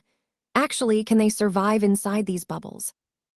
Wardrobe asked, as Mongrel and Rakshasa had both passed out inside their prison, while the wounded mosquito gasped for breath. They're monsters, but killing them, it makes me feel uneasy. They will survive, Len nodded. The special water provides them with enough oxygen to survive through direct skin contact, but not enough to stay conscious. Their body falls into suspended animation to preserve biological functions. All in all, the fight had been a crushing victory, but unfortunately, Shorty had a point. They only caught Mooks and Sishak lived to fight another day, which meant that the meta could not only keep their enslaved thralls, but also operate Mechron's mech. While the Dynamese heroes rejoiced, Len's face remained bitter. I should have put more pressure, she said, blaming herself for Sishak's escape. If I had increased the oxygen ratio, I could have made him pass out quicker. Shorty, it's okay, Ryan consoled her. We'll get that squid eventually. You owe us an explanation, Adam Cat scolded Ryan. Who was that invisible guy? That guy. Ryan turned around and realized Shroud had vanished. He must have turned invisible and left before the others could ask embarrassing questions. That sneaky bastard, I hate it when he does that. What was that for?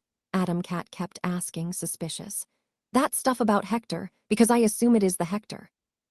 Haven't you heard? Len snapped at him, her anger at Dynamese stronger than her social anxiety. Your employer bankrolls the meta. Ooh, a conspiracy, the asked, clearly excited. Thee is all ears. I heard, but that's not possible, Wardrobe argued, her quirkiness replaced with a skeptical frown. Even her costume changed from a South American icon to normal. Why would he do that? Help monsters like these psychos? It doesn't make sense. You just have to listen to Sipsy's recording, Ryan said, opening his suit to reveal the wiretap inside. Our very own CEO hired him to attack the Augusti.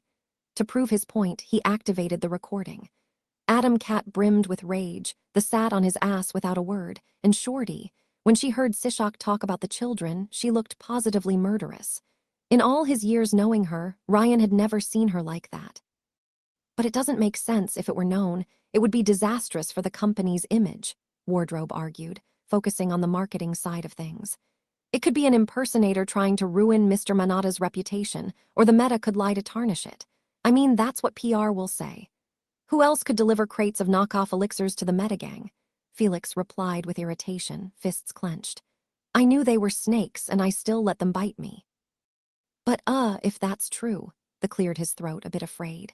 Does that mean that we know too much? That's what happens in movies, right? We know too much, so we're all gonna die.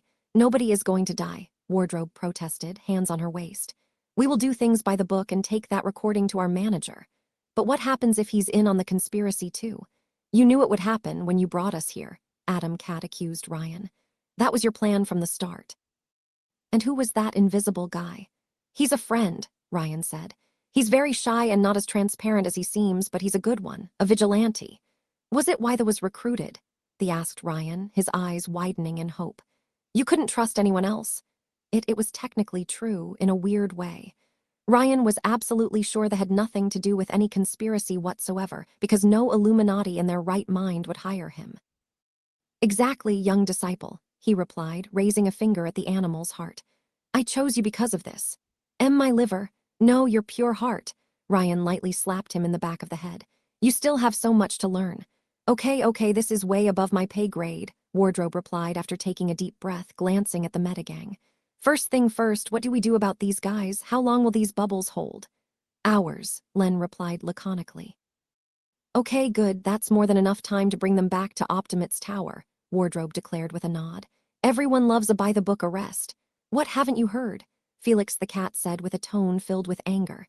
He had left his family for Dynamese to do good, and the company had disappointed him. They'll be back on the street within hours if we do that. So what, we kill them? Wardrobe snapped back.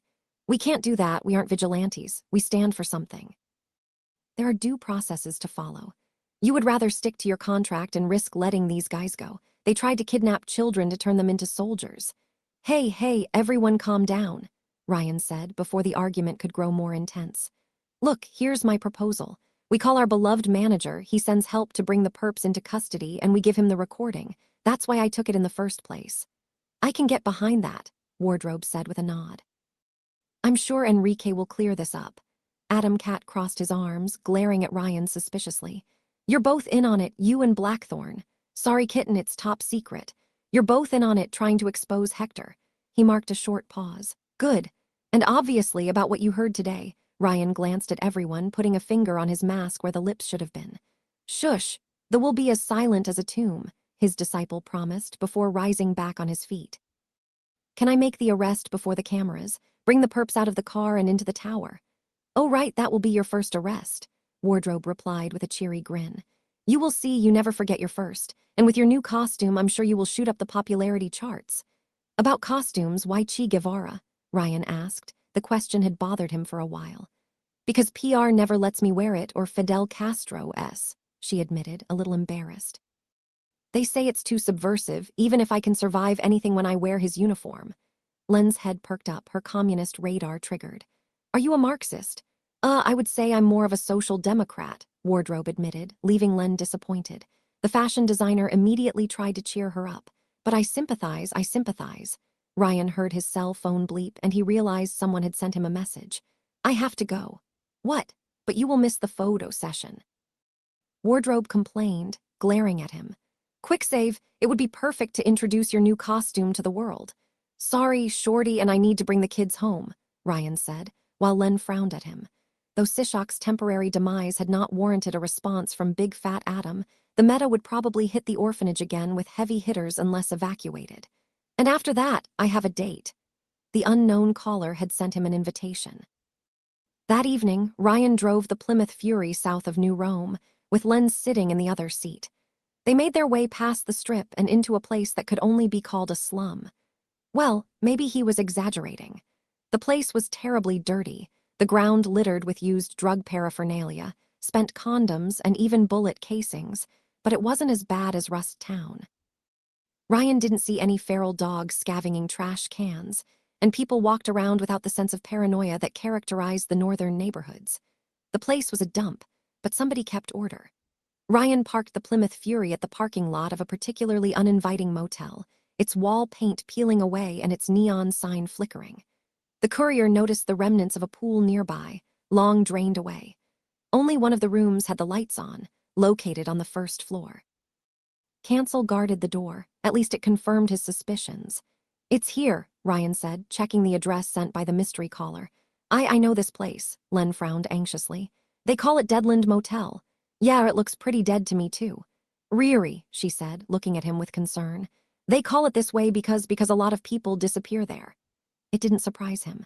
The place was close to Mount Augustus and isolated enough that the private security wouldn't interfere.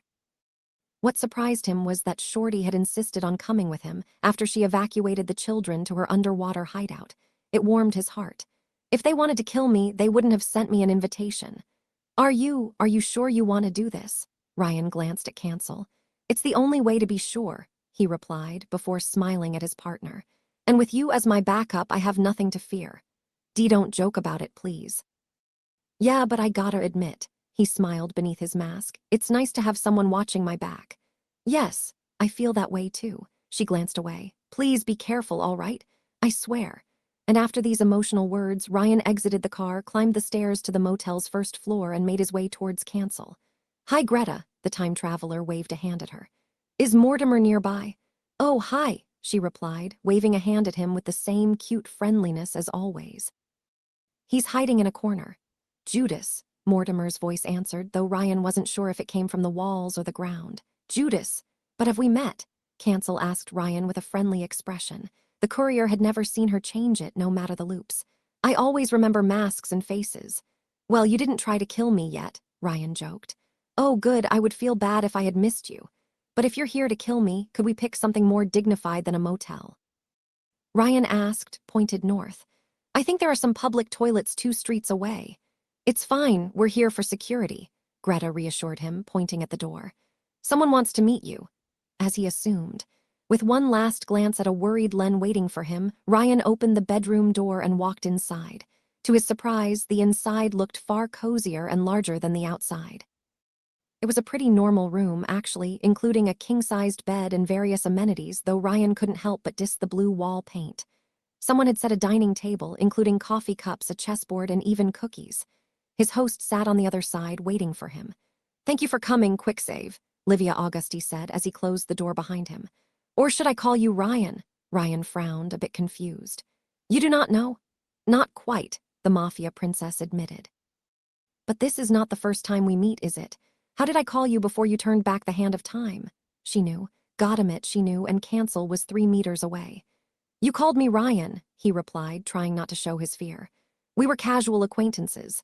"As I thought," she replied, her face thoughtful. "The orange is in the hen house. I was confused about the meaning of this phrase, but now I understand. It was a message in a bottle. A distress signal thrown into the sea, hoping it would find its way to the right person." The Augusti princess poured Ryan a cup of coffee and invited him to sit. "Well, your bottle found its way to me," Livia said with a smile.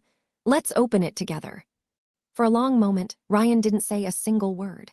He had put his mask on a side of the table near the chessboard and kept looking at his steaming coffee cup. The courier could lose himself in the bitter darkness of the soft, delightful drink, anything to alleviate the tension in the room. "Your cup is not poisoned," Livia said before clearing her throat.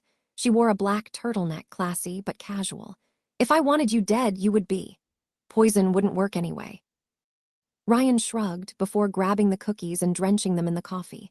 "But there are still 2 hitmen right outside the door, and people call this place Deathland Motel. Now that I think of it, it kinda sounds like a horror theme park.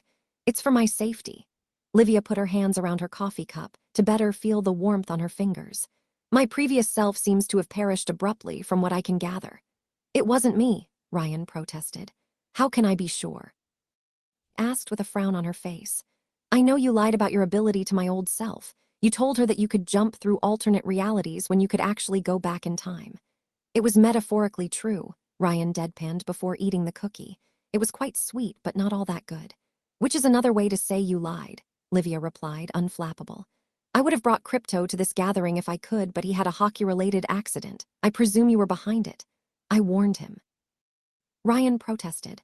"I warned Luigi that if he kept ruining my runs, things wouldn't go well between us." The courier had made it a point to target the truth-teller in every loop, even those where he didn't join the Augusti. If anything, Ryan considered it preemptive self-defense. "Which confirms my worries," Livia said with a frown, looking into his eyes. "You don't want your secret getting out and will use violence to cover it up if needed." "Speak for yourself, Miss Two Powers." She flinched. I don't see what you're talking about." "Yeah, right," Ryan said, truly tempted to leave the table anyway, consequences be damned. "Look, can you tell me what you want exactly? Or else I will take the door. If you try to leave this room now, I will have no choice but hunt you down," Livia declared, her eyes full of iron. "Your power is too great to be ignored, and I'm not sure you won't be a threat to my family in the future." The courier glared at her, but she stood her ground. "Ryan, the only reason I haven't gone to my father yet with my suspicions is that my previous self seemed to appreciate you," she warned him. "I even called off Vulcan when she wanted to track you down. Don't waste this opportunity." Ryan tried to figure how to deal with this. She didn't remember loops, but seemed capable of transferring information from one to the other, which made her incredibly dangerous. Could he negate her advantage by canceling her power? He could always try to get canceled to turn against her employer, but it seemed far-stretched and difficult.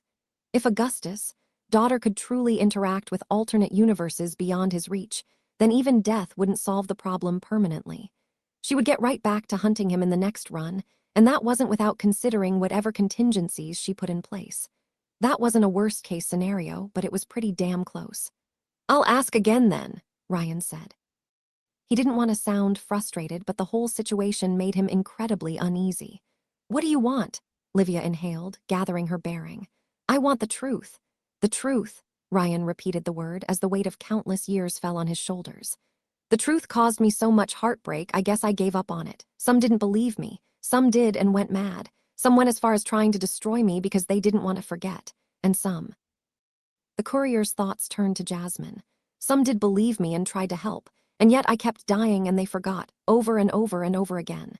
Ryan let out a heavy sigh. "Those are the worst because I never get used to them." Livia's gaze betrayed a hint of compassion, but she regained her icy demeanor. "I think I understand," she said. "I cannot say I can fully comprehend what you went through, but I think I see your point.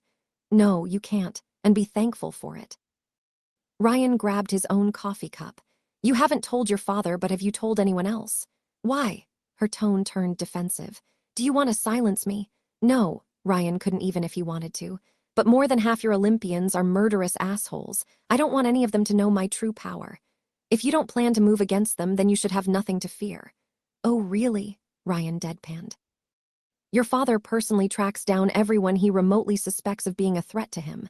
What do you think Lightning Butt will do if he learns I can time travel? His argument seemed to have hit the mark. I could talk him out of this. I don't believe you, Ryan replied dryly. And let's not talk about Bliss.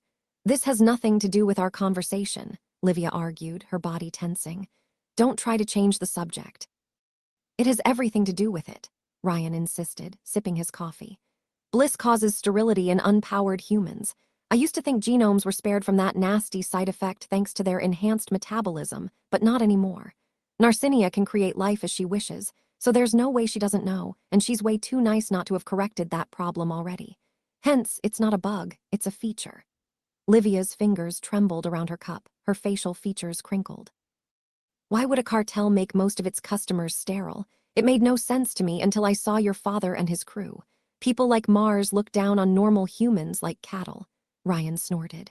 Your father wants to kill normies. Bliss isn't a product, it's a weapon. You think I wanted this? The sudden outburst made Ryan recoil in his chair as anger broke through Livia's mask. You don't think I already tried to change that? Now it was her turn to snarl at him, bottled up anger rising to the surface. You don't think I tried to close that death lab 1,000 times? You think I want people to associate my family's name with a drug that kills thousands each year? You think I want this? Ryan said nothing, astonished, as Livia put her hands on her face. She seemed to fight back tears. My father won't budge, she said, her voice weak. He will listen to me on almost everything, but Bliss, it's his favorite project. His legacy. Narcinia, that girl could make the world so much better. She's a miracle. But father doesn't want to save anyone. He would rather be king of a cemetery. Livia no longer looked like the regal, confident daughter of Augustus. The mask had fallen, and beneath, Ryan only saw a young woman with far too much pressure and unwanted expectations thrown on her shoulders. At this moment, she looked so vulnerable that Ryan's anger vanished. Livia, you don't have to do this if you don't want to, he said, taking her hand in his own. Her fingers felt so cold to the touch. Even if they're your family, you have the right to leave. I have to, she replied, pushing away his hand and wiping away tears. Someone worse will take over the organization otherwise. Livia took a few seconds to recover her composure, breathing in and out while Ryan watched. I just want to protect my family, Ryan, she said. Whatever they are still my family. My father is what he is, but he is still my father at the end of the day. Do you understand? These words made Ryan flinch as they brought him back to the darkest days of his childhood. I don't want them to die, Livia said with a sigh. That's all I ask. I want to protect them. From Dynamis, from the meta, from you if necessary. You won't be able to shield them from the consequences of their actions. The Carnival's threat already loomed over Augustus' empire. I know, but I still have to try and protect them. She struggled to find her words, her eyebrows narrowing in bottled-up frustration. I just want to know you won't threaten them, that you aren't out to kill us. If you can guarantee that, then I will keep your secrets and let you be. That's all. Ryan opened his mouth, closed it, and then finally decided to reassure her. I don't want to kill you or your family, Livia. Now that the courier thought it, wasn't that what he had always wanted? Somebody capable of remembering him. His first instinct was paranoia, yet she had been nothing but helpful in the previous loop. Lightning Dad was a colossal asshole, but his daughter seemed nice, for a lack of a better term. Thing is, Ryan said, trying to find his words. I always hoped something like this would happen, that someone like you would come along and remember me. But now that it finally happened, I have no idea how to deal with this. It's new, she suggested with a sigh. Yes, he said and nodded. And not in a funny way. I've grown used to controlling everything in a loop, and now you're threatening to take all my progress away. I understand, Livia replied with a forced smile. I feel the same way about you. I never met someone immune to my power before. It's a little scary and disturbing. I don't know what to expect. They were both afraid of the other. Hedgehog's dilemma hit again. Eventually, after a long minute of thinking, Ryan reached a decision. It was a very risky move, but he had pushed his chips on the table a long time ago. He might as well see the river. All right, if you want the full truth about my power, then I will give it. He would be as honest with her as he had been with Len and Jasmine. But trust is a two-way street. She considered his proposal for a while, her face thoughtful. What do you want in return? I want the truth too. Can I know that you won't take any information I gave and then use it against me in your next attempt? What guarantee do I have that you won't send your army of genomes after my hide? Ryan let out a shrug. Thing is, if neither of us is willing to take a risk, then there's only one way it will end between us. And he looked at this woman who reminded him so much of someone else. And I don't want to go there. Augustus' daughter said nothing, mulling it over as she sipped her coffee. Eventually, she reached a decision. Fine, Livia declared, putting down her cup on the table. I accept your terms. First question then, Ryan asked, glancing at the walls. Why this motel? It made her chuckle a little, releasing some of the tension in the room. That is the first thing you wish to know. It's cozy, but I'm not fond of the wall paint. You should try purple, it goes well with everything. Felix and I used it as our hideout, of a sort, Livia admitted, glancing at the chessboard. It was a private refuge we used when we wanted to get away from our families. It's discreet, and the few who know about it keep their mouths shut. Since you've joined Il Miglier, I thought it would be a good neutral ground. Ryan scoffed. I will scold the kitten for his lack of taste then. How is he? She asked, her tone soft as if afraid of the answer. Felix. Shouldn't you know with your power? Ryan asked before answering truthfully. He's fine if disappointed.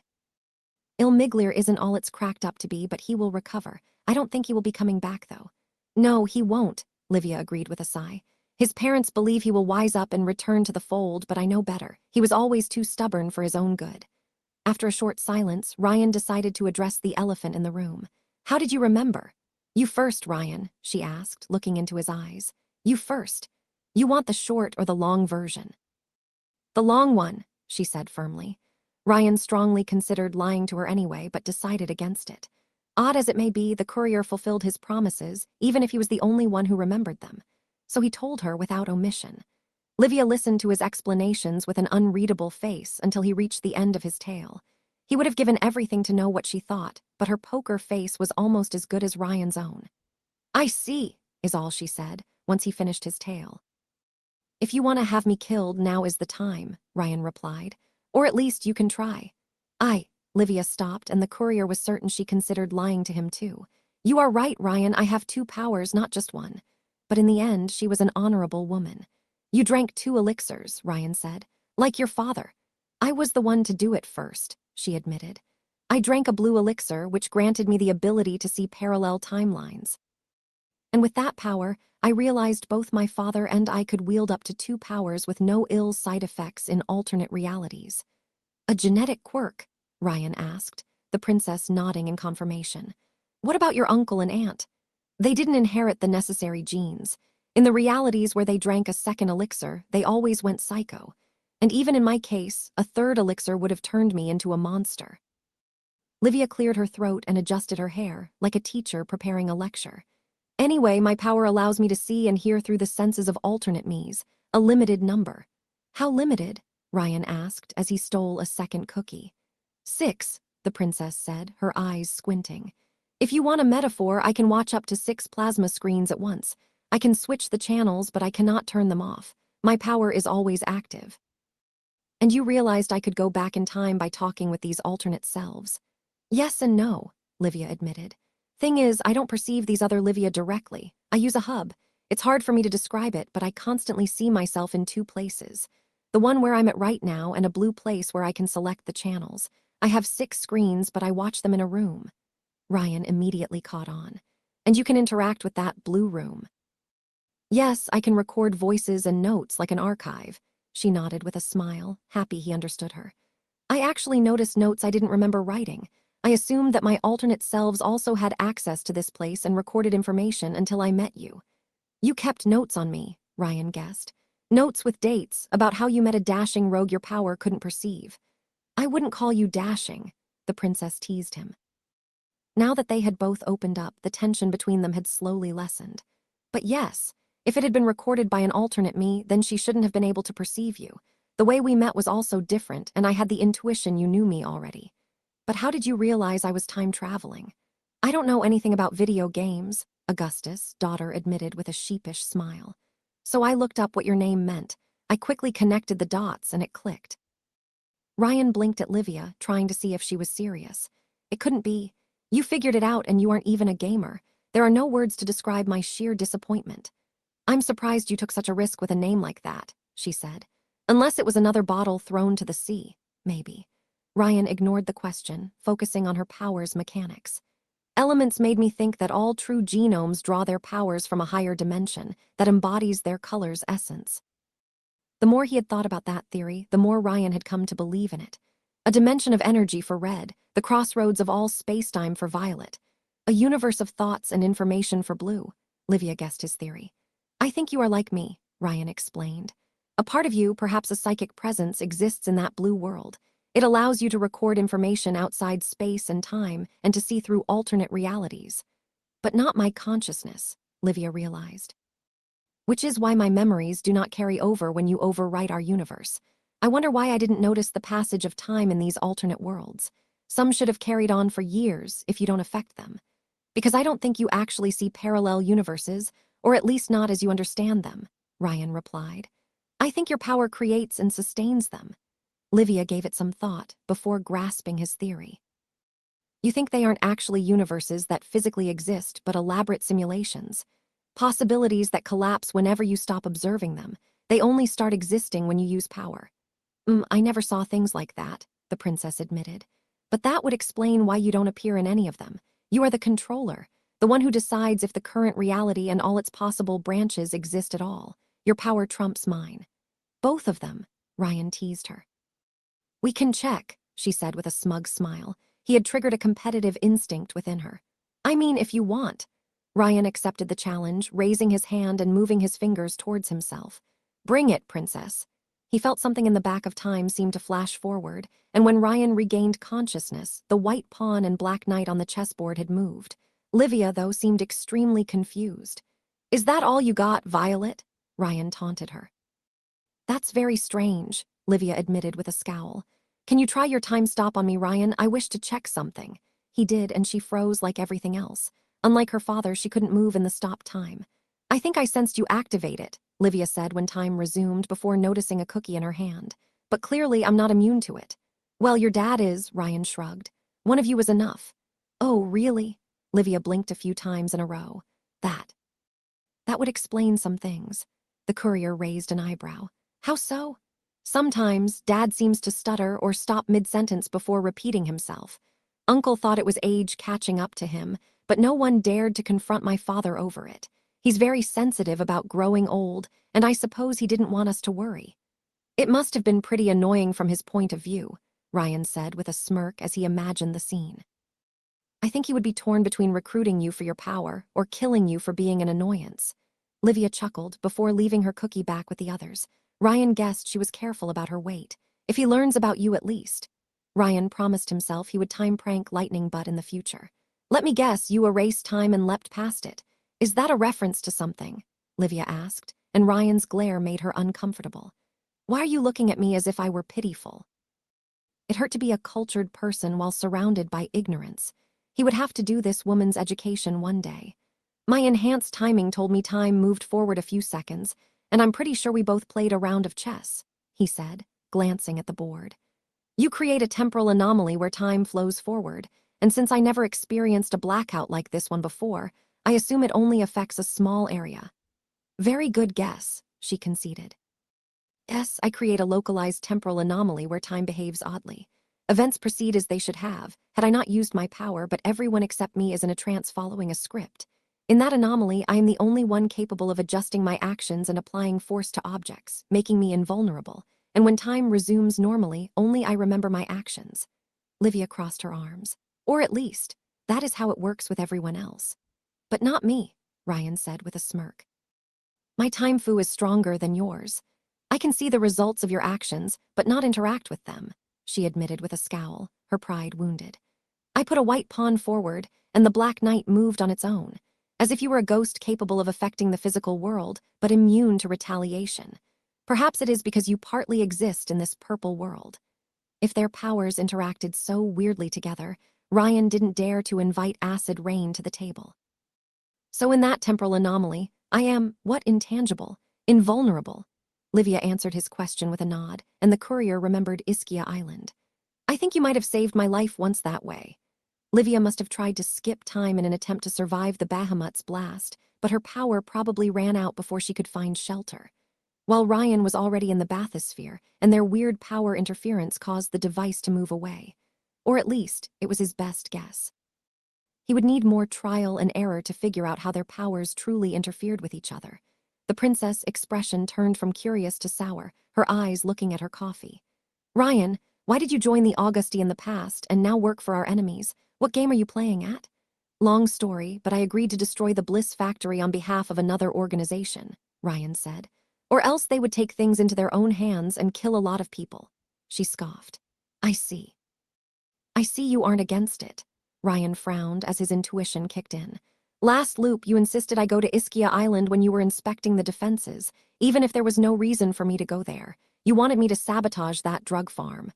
I must have suspected something was up with you then, Livia replied while looking away. Who asked you to do that, Dynamis? No, she looked into his eyes. Then who? Ryan hesitated.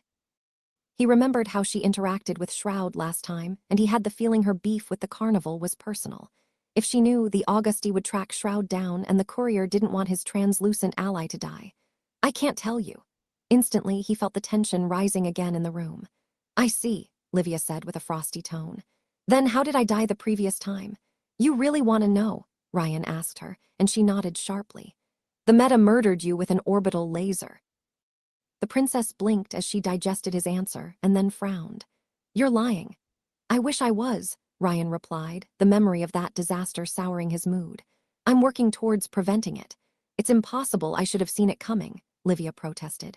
You kept seeing yourself dying in alternate realities. Then that can only mean two things, she said, arms crossed. Either the Metagang has a method to counter my power, or they decided to attack me first in every alternate universe I observed. Some of my other selves should have survived otherwise. The Meta did have access to Mecron's bunker and the technology within it, but Ryan considered the second option more likely.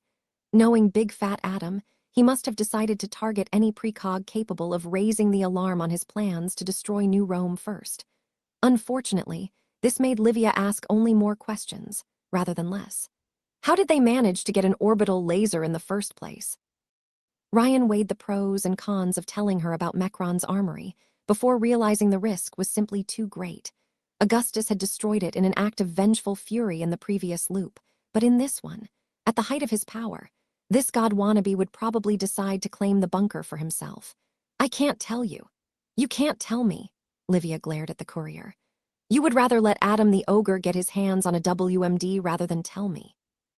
Look, it's not that I don't trust you, Ryan protested, but you will have to tell your father to deal with this, and my father isn't perfect, but he doesn't eat children for dinner.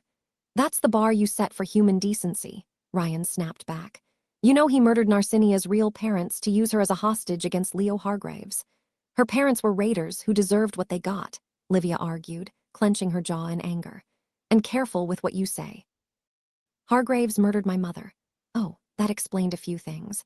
Ryan noted that tidbit for later, dead set on confronting Mr. See-Through about it. I'm just saying you should look into it because the source seemed pretty trustworthy. For all his faults, Ryan had grown to trust Shroud over the last loops. The vigilante's desire to do good was genuine, though extreme. He said her mother wanted to help the world and that she had the power to do so. Who told you that? Livia asked, her frown deepening. You won't tell me either. I'm sure it's the same organization who asked you to destroy Ischia Island. Ryan crossed his arms, standing his ground. I can't tell you. Why? She raised her hands in incomprehension. Why, Ryan, you say you don't want to harm my family, but you're willing to work with people who are, so why should I trust you? Because I can make everything right. And what if you're wrong? Livia shook her head. What if you blow up Ischia Island with Narcinia still inside and it sticks? What if the Metagang manages to kill you permanently? You speak about trust, but you only tell me half the story. Then, what happens if I ask about Lightning Butt's invulnerability? Ryan replied, tone rising up between them. Will you tell me? Why would you need to know that if you don't intend to go after him? She replied angrily. I am not going to stay idle while a psycho plots my murder and who knows how many others, Ryan. So why should I trust you to help when you're set on keeping me in the dark? Because I don't want anyone to die, Ryan snarled while raising a finger at the princess, at his wit's end. You included. This time, his words silenced her. Do you know what it is to be me? Ryan asked, frustration he had been bottling up for decades simmering to the surface. To have the power to help everyone, knowing that every time I save, things will stick. That if I leave someone dead when I could have protected them, then it becomes my fault. Do you know how easy it would be to just say, fuck them, I don't care anymore, and never turn back? After that outburst, the two fell into an awkward, tense silence. They had reached an impasse. I think you should go, Livia said, holding her arms as if shielding herself. It's late and people will ask questions. Yeah, they were done. For now. Without further words, the courier grabbed his mask and moved towards the door. Ryan. He froze, his hand on the door handle. I don't care about the rest of the organization, but if my father, my uncle, and my aunt die because of your schemes, I will destroy you, Livia warned him. Same with Felix, Fortuna, and Narcinia. Fine, I have a list of my own, Ryan replied with the same icy tone. Len Sabino, the orphans under her care, my current team, Matthias Martel, Jamie, Kayong, Lenka, Narcinia, Jasmine, and my cat. If you guys target any of them, I swear you will never see me coming. Livia sighed. It's not over, I will call you again. Sure, the time traveler replied as he opened the door and walked out. Whatever you say. As the clock struck midnight, Ryan drove the Plymouth Fury to the harbor. Well, here we are, the time traveler said, turning to his partner. You're sure you don't want to go with me? I know you hate Dynamis, but they promised me a condo with an unbeatable city view. No answer. Len hadn't said a thing since they left the motel. Perhaps her medication had run off, and she found the surface world tiring. Or perhaps she expected Cancel and the Killer Seven to crawl out of the woods to attack them. But so far, Livia hadn't sent anyone. I know you think you need to overdose on antidepressants for them to work, Shorty, but please follow the treatment, Ryan pleaded. It's for your own good. Riri. Len looked into his eyes, not bothering to hide her concern. Why did you tell her so much? You can't take it back now. Why? Ryan could say he had no choice. That with Livia's power, it was better to be truthful and try to build a good relationship, rather than go for the kill. He could say that he wanted things to change, even if it meant taking a risk. But that would have been a lie. Thing was, his reasons ran deeper than that. An invincible psychopath trying to push his daughter into a situation she wasn't comfortable with, and turning her into a target because they couldn't harm him directly. How could Len ask him why? Because I've seen it before, Ryan said, looking at the Mediterranean Sea. And it didn't end well the first time around. Ryan had to give it to Dynamis. The company spoiled its heroes rotten. Enrique had granted the courier a full penthouse suite, located on the Optimates Tower's 25th floor. Ryan slept in an apartment-sized bedroom, with a plasma screen TV and an unbeatable picturesque window view of the city. The suite was fully stocked with amenities and tastefully decorated, with no inch of ground left without a carpet. Each piece of furniture had been carefully selected to create an atmosphere of opulent relaxation. The bathroom included a private pool with a jacuzzi included, and even a bar. The suite itself was only part of the package, though. Ryan had a dedicated staff available at all times to fulfill all his whims, from the mundane to the truly bizarre. The courier had tested the waters and learned almost nothing was off the table for him, from drugs to prostitutes, so long as none of his excesses made their way to the media anyway. And the cherry on top of the cake, the walls and windows were soundproof. Of course, the suite was filled with cameras spying on him, but Ryan hacked them 5 minutes after taking over. On the morning of May 11th, the courier finished dressing in his new costume when he heard someone ring the bell. Somebody call security, the poor are at the gates, he declared through the intercom, though a camera system showed him Wardrobe and Adam Cat waiting on the other side. I can't stand the stench of the middle class. Does your majesty want cake for his morning breakfast? For once Felix didn't wear his face mask, revealing his true face to the world, and quite the handsome one too. He looked like a masculine version of his gorgeous sister. Hi, Ryan, Wardrobe said, much more politely. Can we get in? We have a tight schedule today. Ryan lowered himself to let these guests inside his lair, even if Adam Cat looked too much like a nouveau riche for his refined patrician tastes. The splendor of his suite immediately floored his teammates. How is it that your place is bigger than mine? Wardrobe asked, green with envy, as they made their way into the main room. Ryan's sofa was larger than most king-sized beds and faced a state-of-the-art home cinema. I thought only pro-leaguers could get a penthouse suite. I have special needs, Ryan replied, trying to sound as foppish and pompous as possible. I fall ill without 300 square meters to live in. I have a big one too, Felix said, his dirty, plebeian mind unimpressed by the luxurious penthouse. I suppose Enrique wanted to make us feel welcome. That, and to bribe them. Ryan hadn't gotten anything like this sweet in his previous Dynamis run, probably because Enrique didn't feel the need to placate him. What did Greenhand say when you gave him the recording? He said thank you, and sent us on our way, Felix replied with a scoff. Disappointing, but not surprising. Blackthorn probably needed more time to make a move against his patriarch. Unfortunately, Ryan wasn't certain they had it with Sishak still at large. On one hand, his demise had caused Adam to throw away all caution in his attempt to unlock the satellite, but Sishak also provided near-limitless cannon fodder to throw at the bunker's defenses. Though Ryan and Len warned residents like Polly to escape the district, the courier had no idea if it would slow down the metagang's progress. Ryan remembered that Vulcan's disastrous assault on Rust Town happened on May 12th, with Sishak blasting everyone to Kingdom Come with Mechron's mech. It meant that even with Sipsy, the meta shouldn't unlock the bunker's full power before that date, or else they would have used the Bahamut on the invaders. After May 12th, though, this loop would enter uncharted territories, and that was without taking Livia into account. Though I saw Wyvern go into his office right after us, Adam Cat added. She looked rather pleased, too. I wonder why. If you want to hear all the hero gossip, you have found your gal, Wardrobe said with a wide smile. No, Blackthorn and Wyvern are an on-and-off item. No way, Ryan said with shocked surprise. But what about Vulcan? I thought they had a passionate love-hate relationship going on too, but no. Devilry is into girls, though, but Wyvern politely let her down when she made a pass at her. The stylist looked at the two boys with her big, beautiful eyes. Are you both? I'm straight, Felix said quickly, and not looking for romance. I'm flexible, Ryan said with a seductive voice, and available. I thought you were dating the underdiver. Wardrobe looked both curious and slightly disappointed. The romantic tension is palpable between you. The courier looked away. It's complicated. I'm looking for something new. Truth was, when Ryan woke up this morning, his drowsy mind had wondered why Jasmine wasn't in the bed. And then he remembered, and he felt the pain of losing her all over again. Ryan knew he shouldn't have grown attached to a woman or lowered his guard, but the damage was done. He didn't want to forget Jasmine, not after she made him promise not to, but the courier only knew one way to numb the emotional pain. Filling the gaping void with distractions, better to keep running forward than sit alone with his regrets. Is that a Batman Catwoman thing where you fight on two different sides of the law and you want to be together, but the world conspires to keep you apart? We can work with that, you know. Hey, kitty. Ryan abruptly changed the subject and asked his second favorite cat.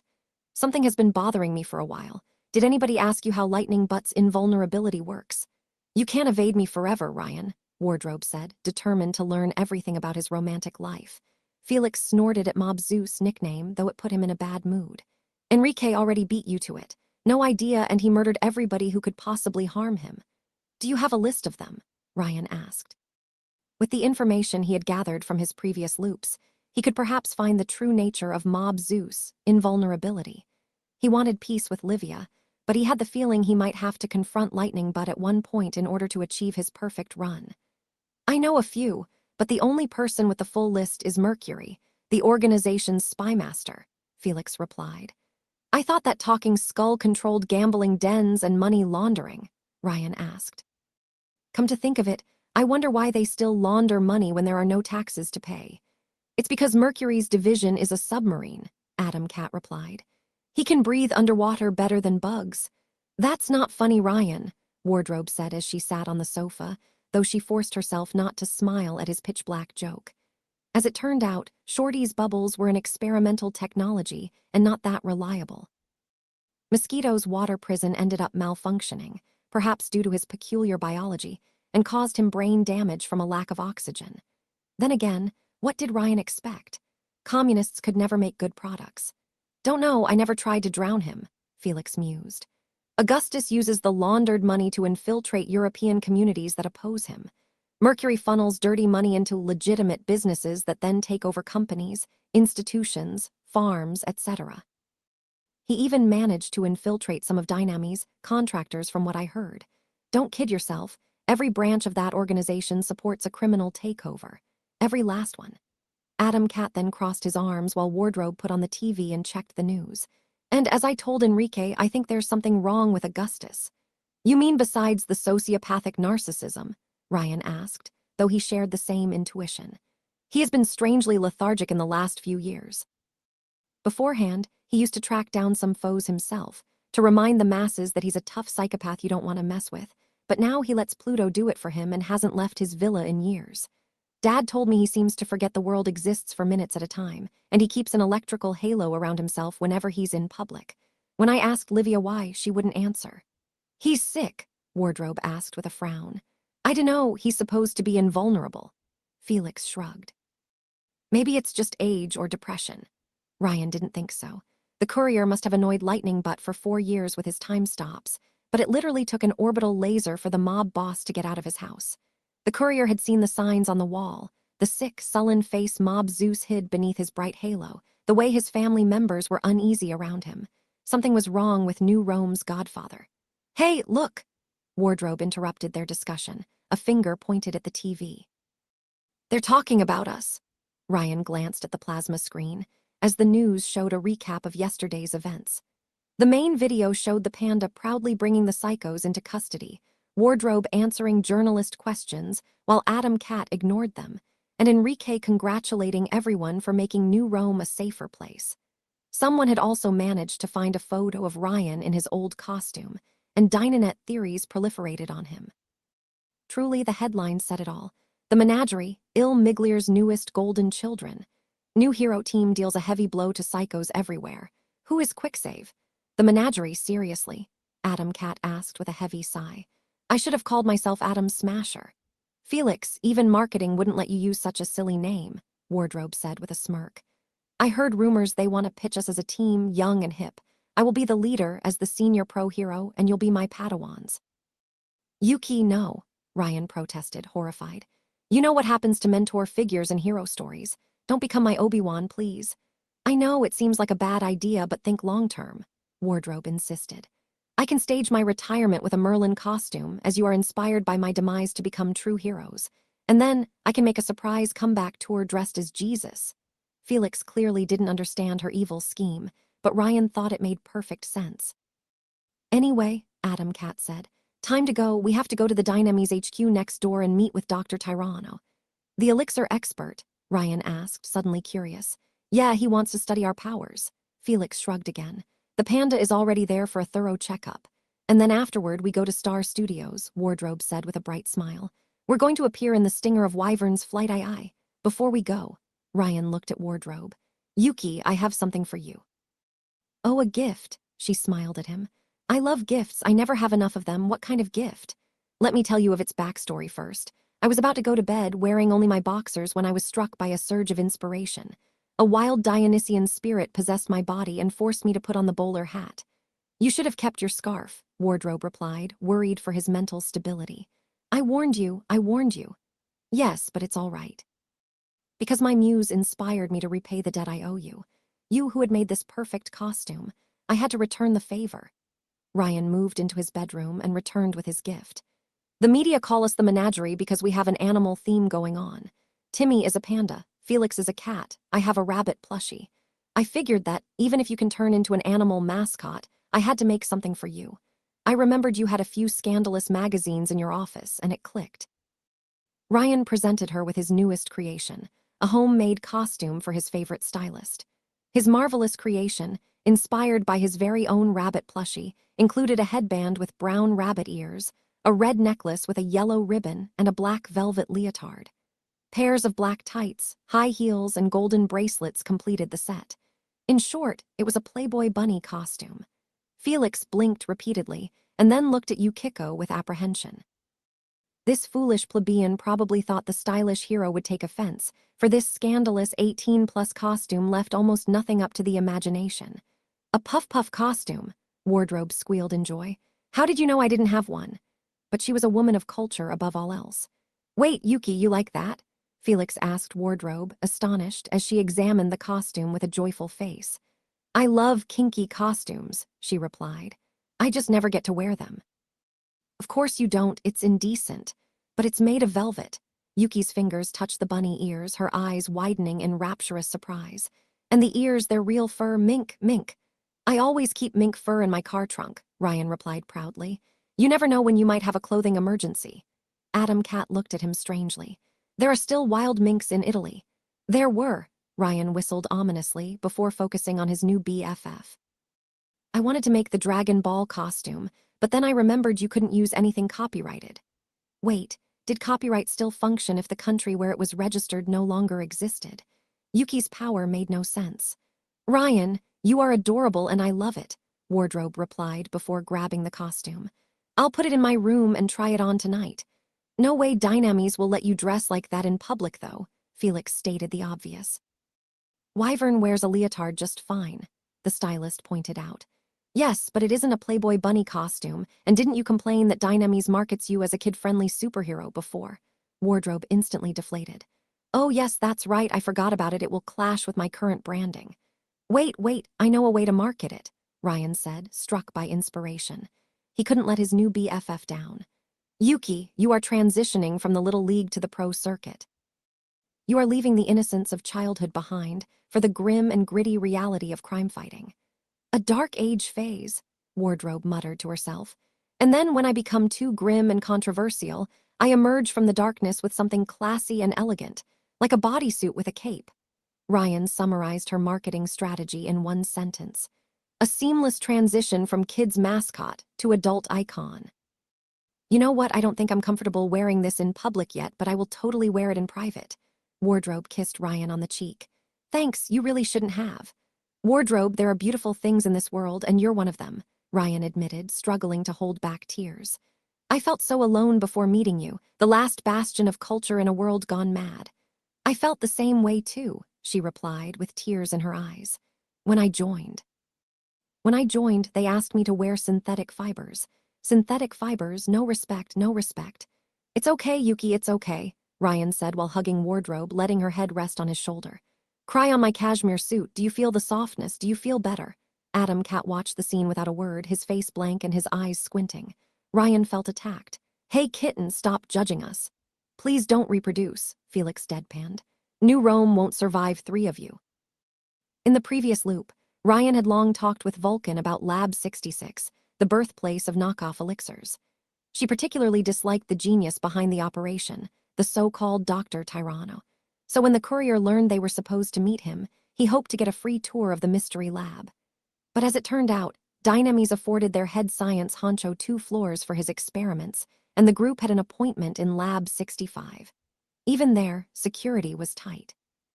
Automated cameras monitored everything in the Dynamis HQ building, from the entrance lobby to the parking lot. One needed keycards to access each floor individually, so no thief could access everything even if they had stolen the necessary key. Guards in power armor waited before all elevator doors while drones patrolled the corridors, assisted by infrared and motion detection systems. Even Ryan would have a hard time sneaking in undetected, and it would certainly take more than one loop. An open assault or suicide run would be easier. When they passed through the blast doors leading to Lab 65, the time traveler expected to enter some kind of dimly lit mad scientist's lair. He was slightly disappointed. While the lab included mainstay features like liquid-filled tanks containing what appeared to be dinosaur embryos and operation tables, it was well lit and clean, though the scene before them made up for the place's blandness. Sifu, save me. The naked panda had retreated to a corner of the lab, putting an operation table between himself and some kind of humanoid dinosaur. A monstrous, horned dog with scales instead of fur barked at the scene. He wants to cut me open. I only need a lung.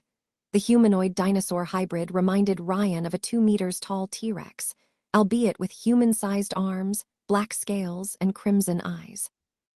The strange mutant wore a white lab coat and tiny glasses optimized for his head shape, but most importantly, he carried a scalpel and a syringe in each hand.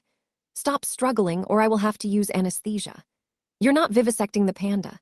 Ryan instantly froze time and disarmed the dinosaur, tossing his weapons aside. He's the last of his kind. Yeah, back off, Doc, Felix warned, hands raised as if willing to use his power inside the lab. Oh, hi, Mr. Tyranno. Wardrobe waved a hand at the saurian with a bright smile. Oh, hi, Yuki. the scientist replied with a deep reptilian voice, stopping his panda harassment to look at Ryan. You, from your power, I assume you must be Cesar Sabino. Ryan instantly flinched, his playful mood replaced with frostiness. How do you know that? Sabino, Felix asked with a frown. Isn't that the Underdiver's family name? Wardrobe gasped in shock. No way, you are. We're not blood-related. Ryan quickly said, raising a finger at his BFF. Don't you dare write fanfics about us. What, really? You are adopted? Dr. Tirano didn't hide his disappointment. Such a shame. I would have loved to compare samples from various genome relatives. It is a rare opportunity. Wait, you took Len's DNA? Ryan asked, squinting suspiciously at the genius. The private security takes DNA scans of everyone in their custody, Felix reminded him. Dr. Tirano shrugged it off. Doesn't matter, I will still need a sample anyway. I wouldn't recommend it, Ryan replied, slightly bothered by this scaled man. The courier loved attention except when it involved being carved open on an operation table. It happened to him enough times already. I'm a drug so addictive you won't be able to get enough of me. You have a green power in addition to your violet one, Dr. Tirano asked, completely missing the point. Clearly, humor was a mammal-only feature. Then I will need blood or hair, though sperm can work too. Some people prefer ejaculation to extraction. What, quick save, you didn't do a DNA test when you joined? Wardrobe asked. No, it's against my religion. You should reconsider, Dr. Tirano insisted, his strange reptilian dog leaping into his arms. Violets are the second rarest powers in circulation after white genomes. Think about science.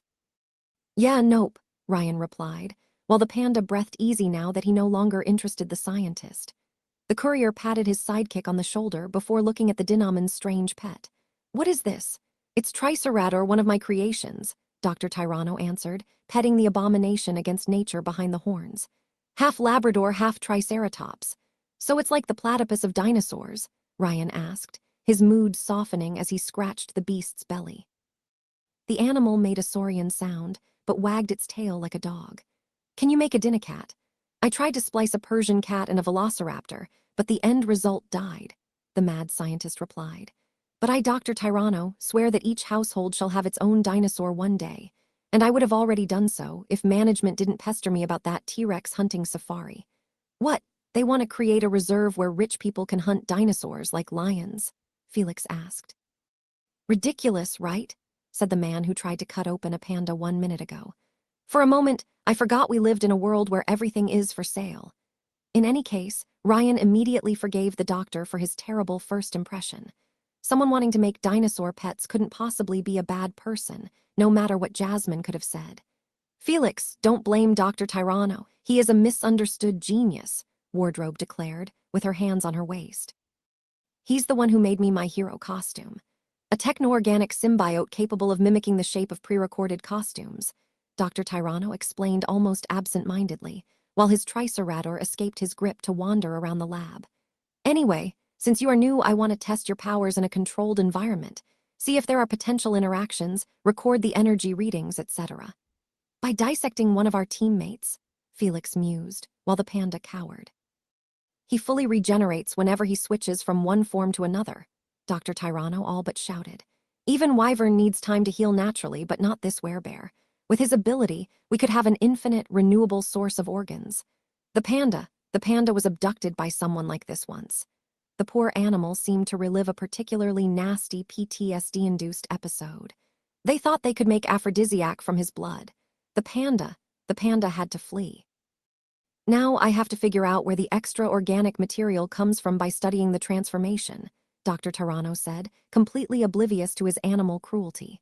Ryan needed to distract him before he harmed his sidekick. Well, there isn't much to check, he lied to the scientist. I can stop time, my pandawan can shapeshift, and my cat can blow up pebbles. Wardrobe chuckled. You can stop time and there is nothing interesting about that.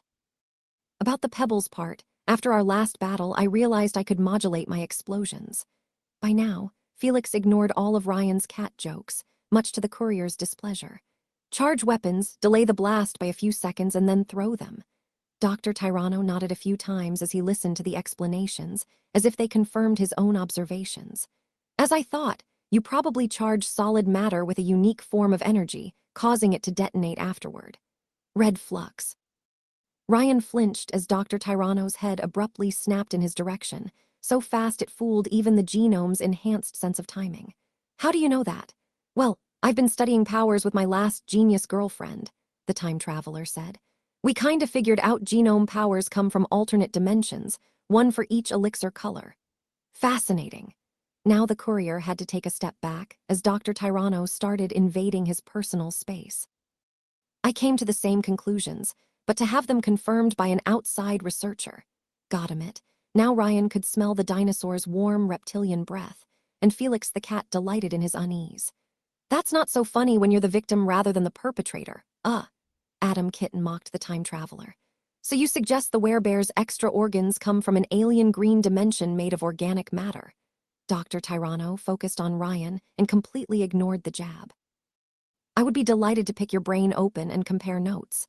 I do have a question of my own, actually, Ryan said, pointing a finger at the Dinoman's tail.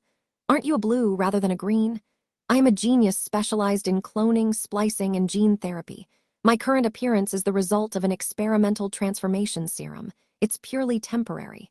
Felix hesitated, as if afraid to ask his question. Why, Doc? What was the point? 'Cause I wanted to turn myself into a dinosaur, the genius replied like it was the most normal dream in the world. Oh God, you're a furry, Ryan realized. I guess we'll never be friends. You need fur to be a furry, Wardrobe pointed out. It's in the name. What's a furry? The panda asked naively. Ryan looked at him with a gaze of pure compassion and quiet appreciation for the hero's sheer luck. How could he survive in the wild so long? Your innocence must be protected, my young student. Hey, I'm not the one judging you on your appearance, Dr. Tyranno complained. But seriously, it all makes sense now, Ryan said. I always wondered how you managed to make knockoffs at all, but your power should give you a heads up. I couldn't make elixirs, the dino genius admitted. Not truly. What I did was synthesize a specific resource that mimicked the properties of a true elixir. It's a shoddy imitation and an imperfect one.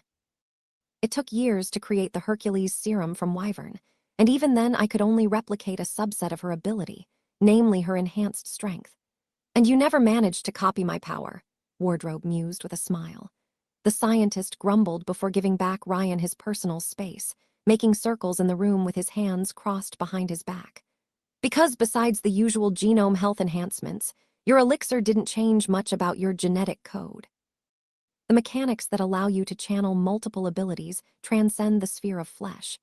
I believe the elixir mostly serves as an intermediary between a genome and the dimension providing their esoteric powers, Ryan stated. They also support their host by subtly guiding them with their ability, or in the case of psychos, pushing them to consume more elixirs. Felix coughed, interrupting the discussion. Excuse me, but hosts, guiding. You make it sound as if elixirs are alive and intelligent. Yeah, they are, Ryan replied, much to his teammates' shock. Sort of, they're closer to viruses. Except they do not use RNA or DNA to transmit information, Dr. Tyranno pointed out, though they manipulate ours. Sorry, Wardrobe said with a forced smile, you are losing me. They're like aliens who do not work the same way life on Earth does, Ryan explained the best he could. We don't understand how elixirs carry information, but they understand and manipulate how our bodies do. Enough to focus on modifying humans only and ignoring animals. Exactly, Dr. Tyranno shouted, happy to find someone with whom to brainstorm. After being used, the alchemist's elixirs bond to an Homo sapiens cells on a molecular level, rewriting the DNA to make their host the vessel of a unique power. And no powers are exactly the same, though they may be variants, which implies the elixir selects the ability from a collective database and makes it unavailable to new hosts. Yeah, Ryan figured as much after extensive testing during his previous loops. Even when divided into doses distributed to a group, an elixir always bonded to one person only. Ryan could never bring himself to give someone 2 elixirs at once, though, not even in a research loop. Nobody deserved to transform into the new bloodstream. Unfortunately, when you have more than one, even from the same color, they start to conflict, Ryan continued, while his teammates clearly struggled to understand. They edit the same genes. Think of it as 2 writers fighting over a script.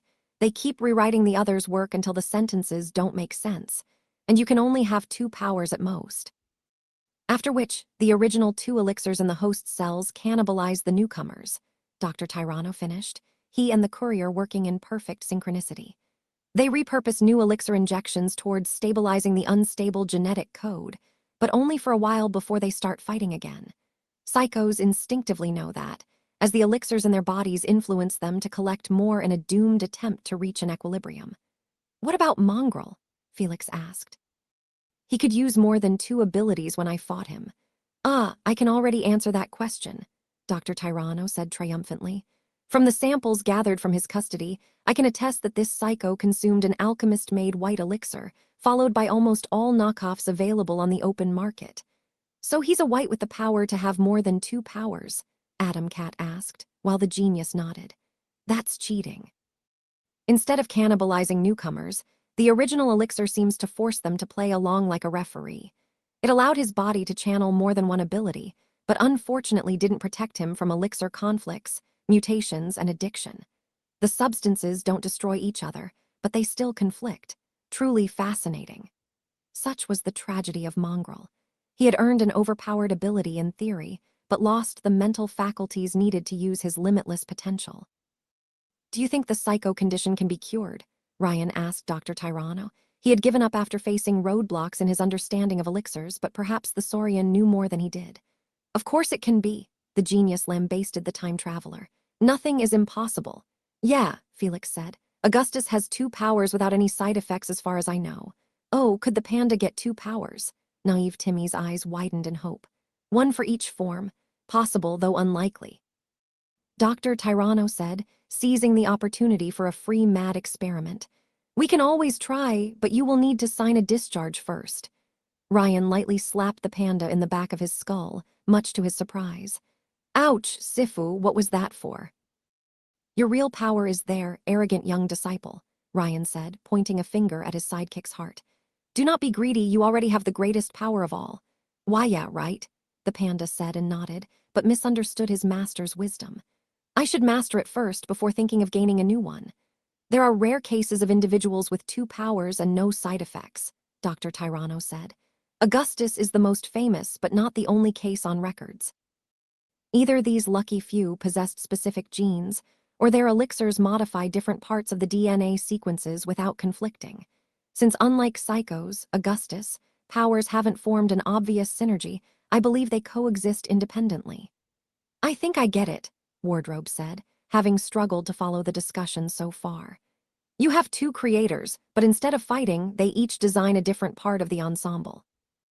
And if an equilibrium is possible, then it can, in theory, be replicated, Dr. Tyranno declared with enthusiasm. Imagine giving 2 powers to every genome with no side effect. I could become a blue-green and maintain this transformation permanently, joining my bountiful intellect with a powerful saurian body. But you need to figure out the reason why there is an equilibrium at all, Felix pointed out. All your points are mere hypotheses. For all you know, it depends on the elixirs used rather than anything innate in the host. Yes, and unfortunately the few individuals with 2 powers in Italy refuse to cooperate. Dr. Tyranno shrugged. In any case, we do not yet understand elixirs enough to cure the psycho condition yet. But if Mecron understood enough about powers to enhance and reverse engineer them, then why not us? Ryan's thoughts turned to the bunker below Rust Town and his last visit there.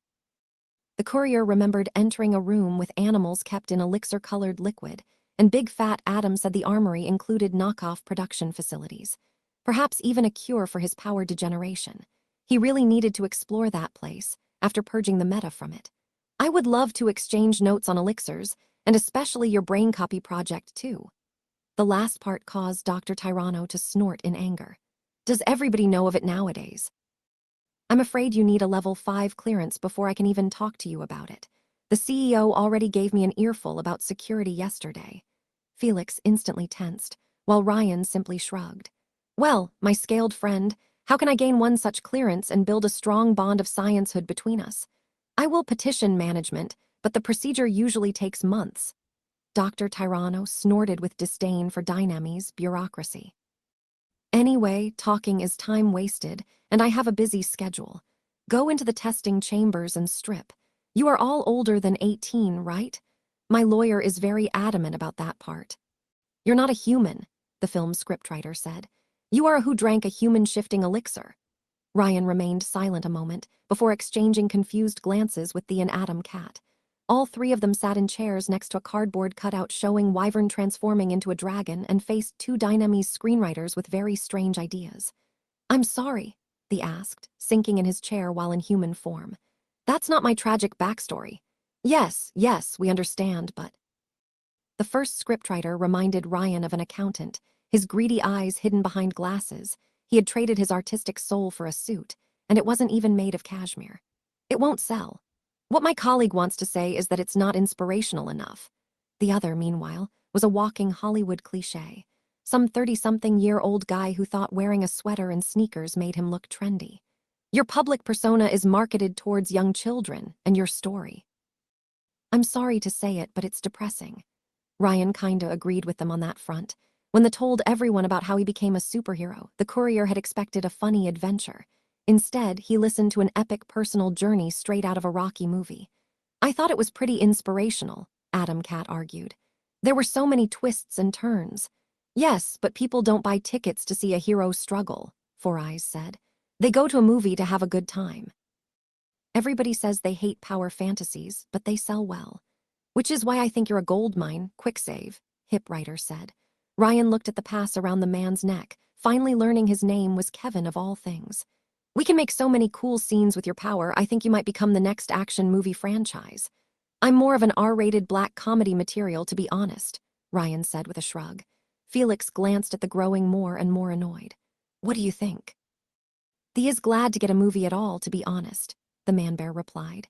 "Do you want to be portrayed as..." Felix struggled to find the correct wording. "An uplifted mascot. Also, that's not how elixirs work," Ryan pointed out.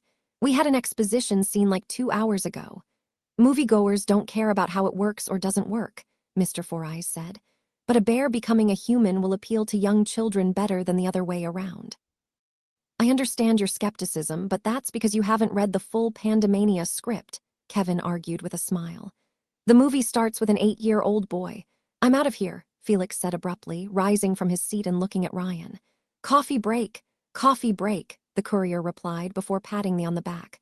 "Want something, my young Pandawan?" "Nothing, thanks Sifu," the green genome replied, a bit embarrassed. "Coffee gives me ulcers."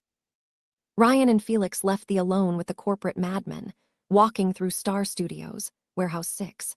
After Tyranno's extensive testing, the team went there to both film a stinger scene at the end of the latest Il Miglir movie and discuss possible plans for individual franchises. Countless engineers, actors, and technicians worked inside these walls, and though Il Miglir was Dynamese, cash cow, the company's cinema branch produced everything from romantic comedies to action flicks. Ryan had expected Vulcan to wreck the place, but the genius was strangely quiet during this loop. A shame. He would have enjoyed a little chaos, since Dynamese focused entirely on bland moneymakers rather than more innovative movies. Wardrobe was busy acting as Wyvern's stuntwoman, wearing the superheroine's costume while she floated in front of a green screen. Computer engineers then replaced Yuki's face with a CGI of her template. The more he learned about Wardrobe's power, the more Ryan thought the copyright limit was only her way to systematize it. From what he understood, her power instead decided if a persona was available for copying or if it belonged to someone else. Since Dynamese allowed her to cosplay as Wyvern, she could do so, even if the persona was copyrighted. It would also explain why she could dress as Augustus. Lightning but piggybacked Zeus myth so much, people had started to conflate the two personas together. "You know, Kitten, something has been bugging me about Dr. Tyranno," Ryan admitted as they made their way to the nearest break room. "His dinosaur obsession." "No, the name," Ryan explained. "Shouldn't it be Dr. Tyranno with a second N, like Tyrannosaura?" "I thought only the French wrote it like that," Felix replied with a snort. "Besides, it's his true name, Elaine Tyranno." "The dinosaur scientist's family name is Tyranno?" Ryan asked with an eyebrow raised. "That's like calling your son Van Doom, and he grows up to be a supervillain." "Yeah." Much like the rest of the building, Dynamese put care into making the break room as trendy and aesthetically pleasing as possible. Equipped with a window view of the park outside the studios, the hall included leather sofas, a round table for conferences, and even a holographic fireplace. The duo walked towards the nearest coffee machine, waiting behind a line of caffeine addicts and overworked trainees. "So what's your plan, Quicksave?" Bold of you to assume I have one, Ryan replied. Usually I just wing things until they work out. The only plan that can't fail is the one you didn't plan for. You know what I mean, his teammate said with a frown.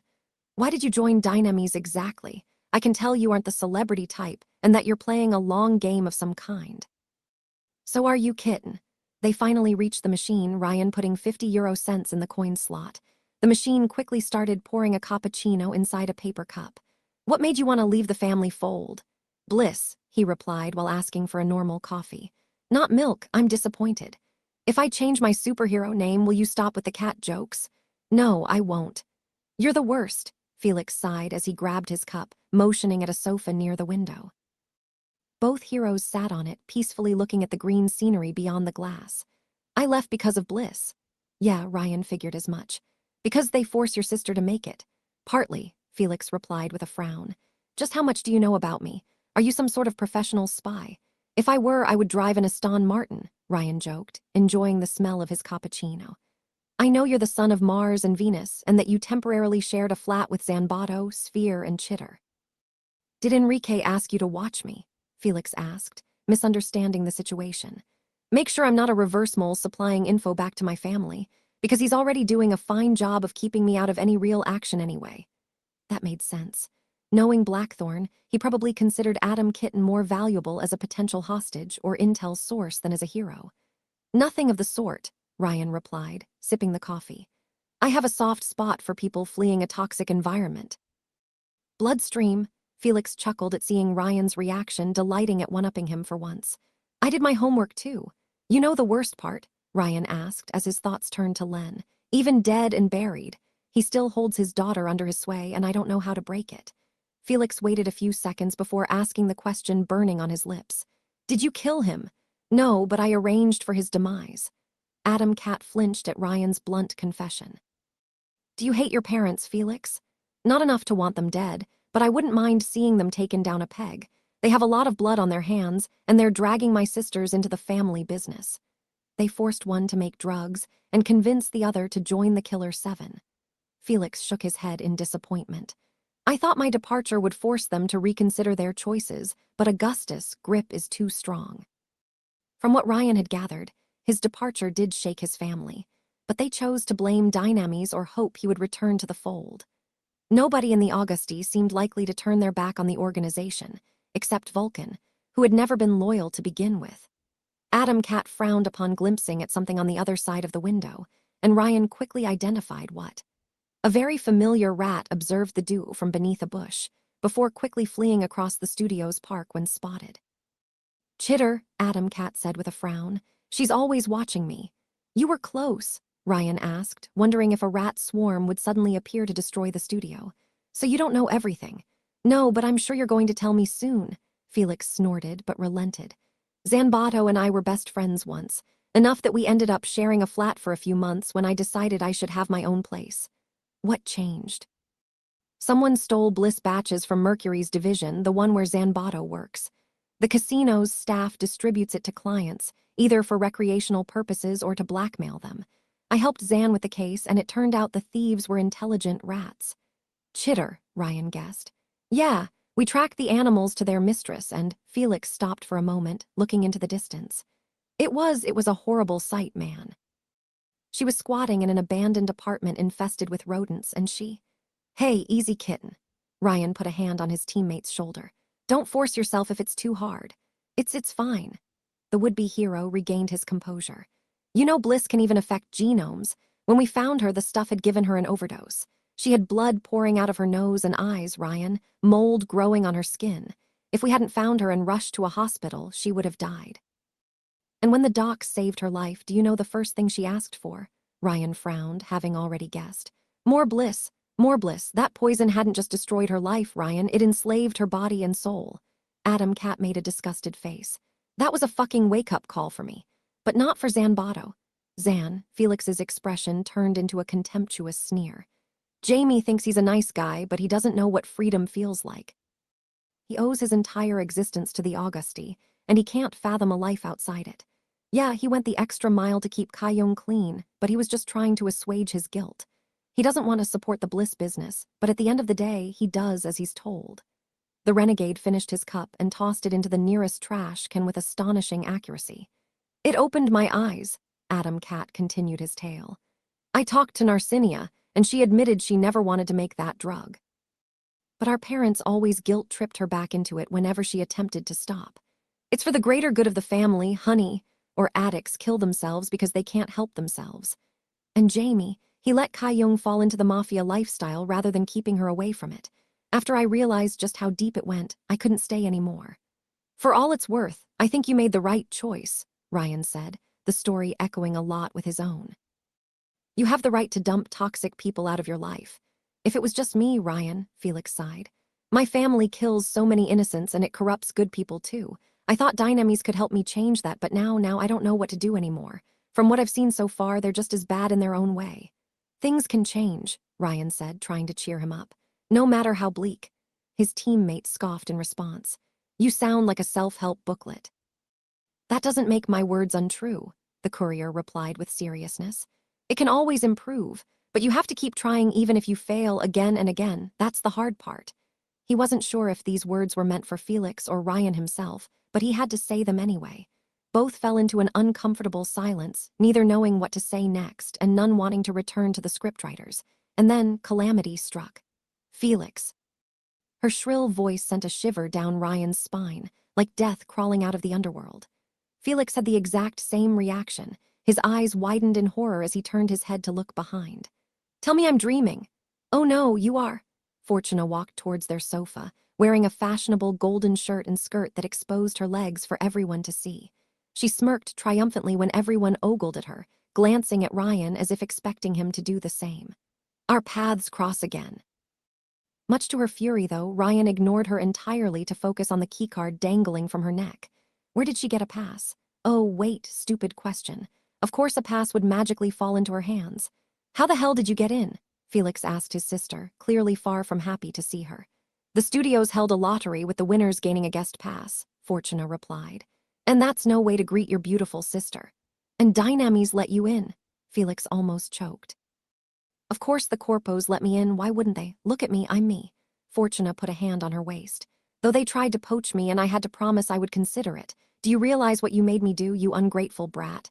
I didn't ask you to come, sis. You left me no choice, Fortuna complained. Neither of you answer messages. Wait, neither of you. Felix looked at Ryan with suspicion. How do you know my sister? That madman almost hit me with his car. Fortuna complained. And when I demanded he bring me and Livy home, he drove away like a savage. And I regretted the almost part ever since, Ryan deadpanned.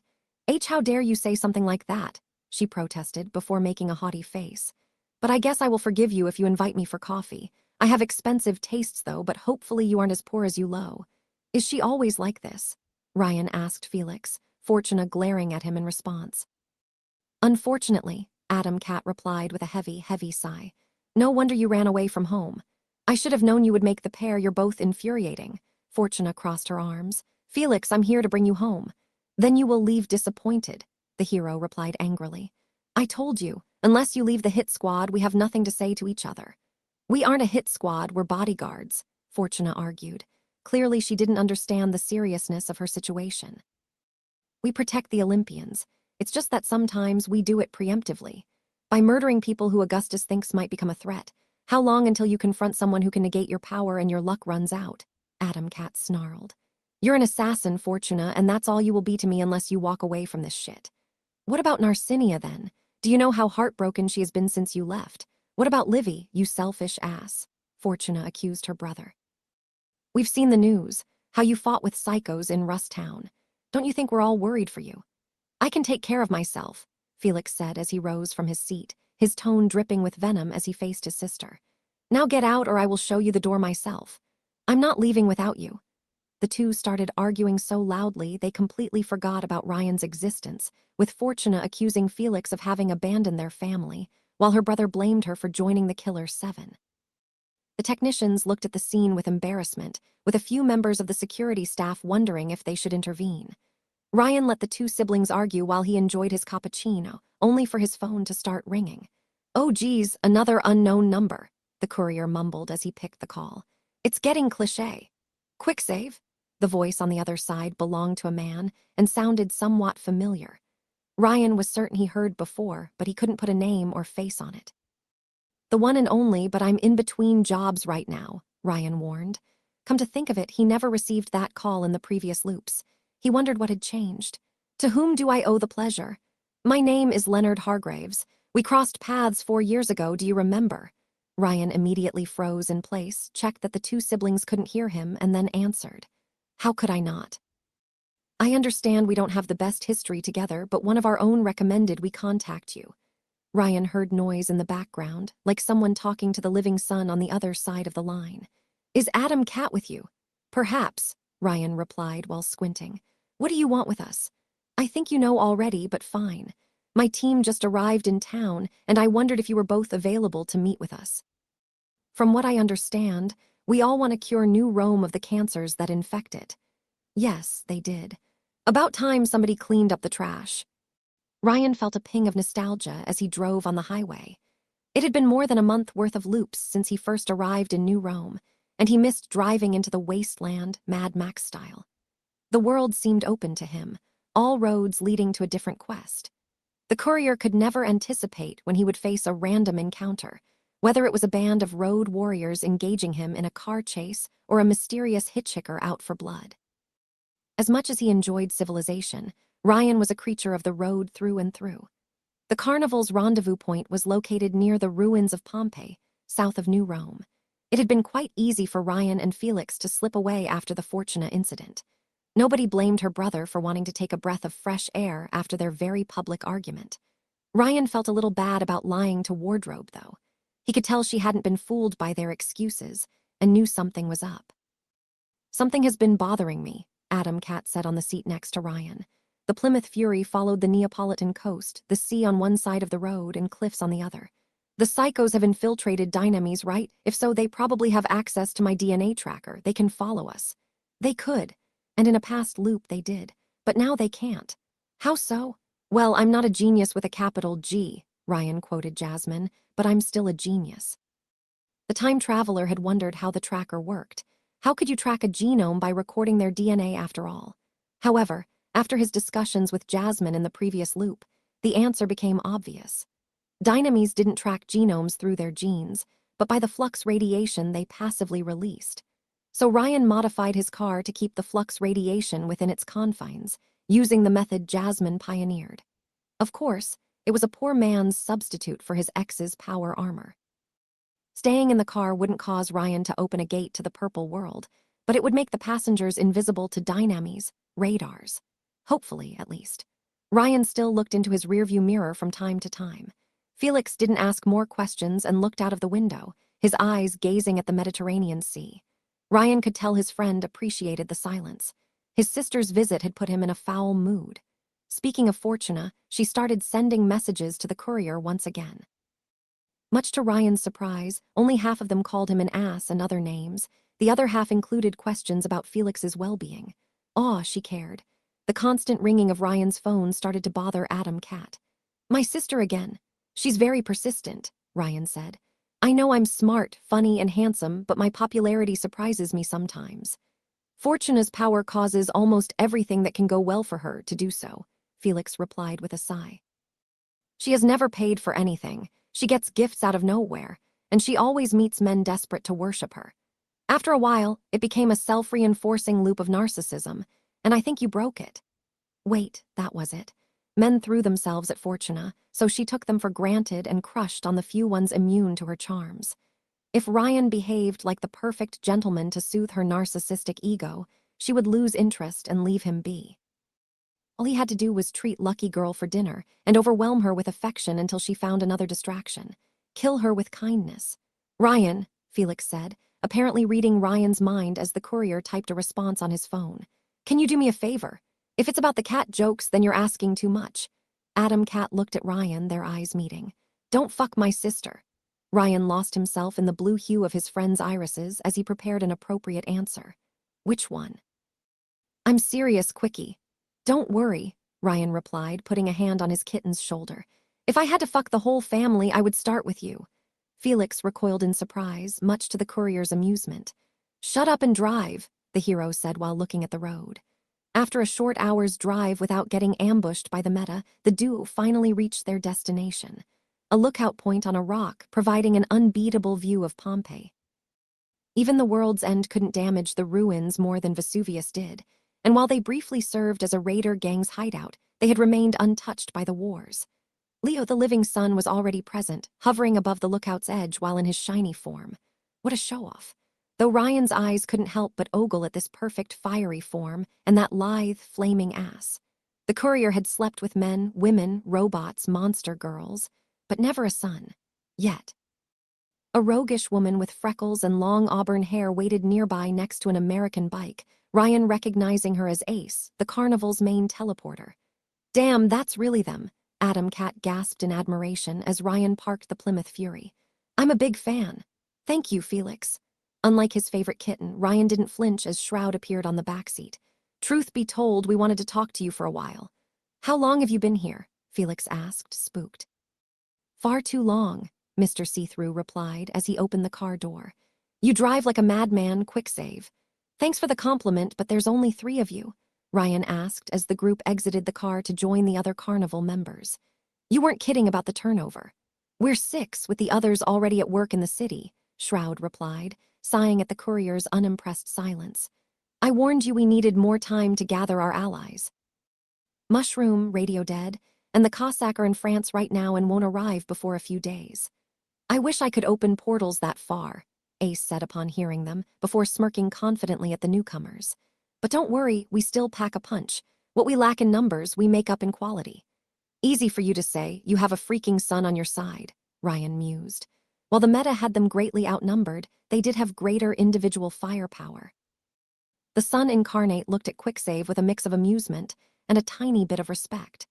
Greetings, Ryan, he said with his sexy hero voice. I wanted to thank you for the help you provided to us so far. It felt so strange to meet this man again. From his point of view, it had only been 4 years, but for Ryan, it had been centuries since Bloodstream's demise. And yet this event remained forever engraved in the courier's mind. Ryan couldn't quite put a word on how he felt about the carnival as a whole.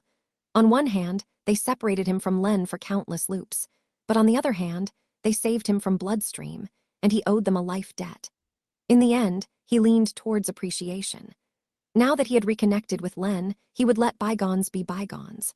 However, he had also grown to like some Augusti members during his loops, and the carnival planned to destroy their organization one way or another. What Livia said about her mother's death also bothered Ryan, who wanted to investigate.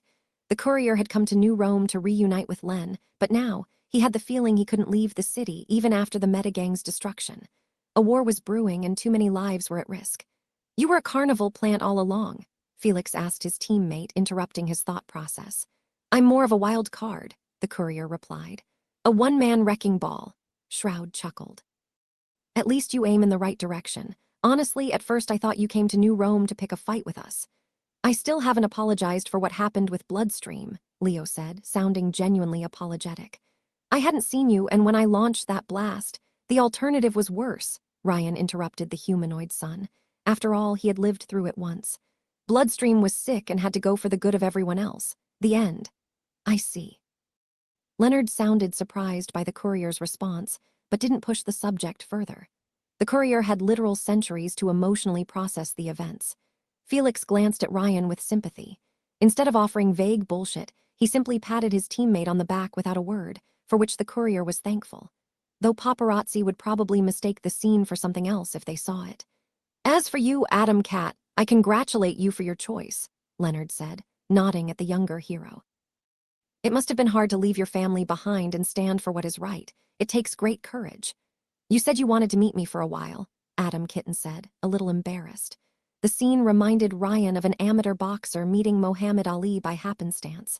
Don't tell me you wanted to poach me too. Pretty much, yes, Shroud said. I wouldn't use the term poach, but we are always on the lookout for new recruits, and I feel you have great potential. The Living Sun marked a short pause as if considering his next words. There's also the matter of your sister, Narcinia. My sister, Felix instantly tensed up. What about her?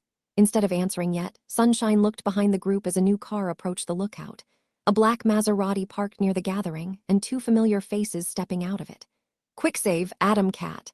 Blackthorn removed the dust off his suit as he walked towards them, Wyvern acting as his bodyguard. Things make much more sense now. Felix didn't seem all so happy as he glared at the carnival. You called them. We didn't, Shroud replied, arms crossed. They did. Blackthorn contacted us a few days ago.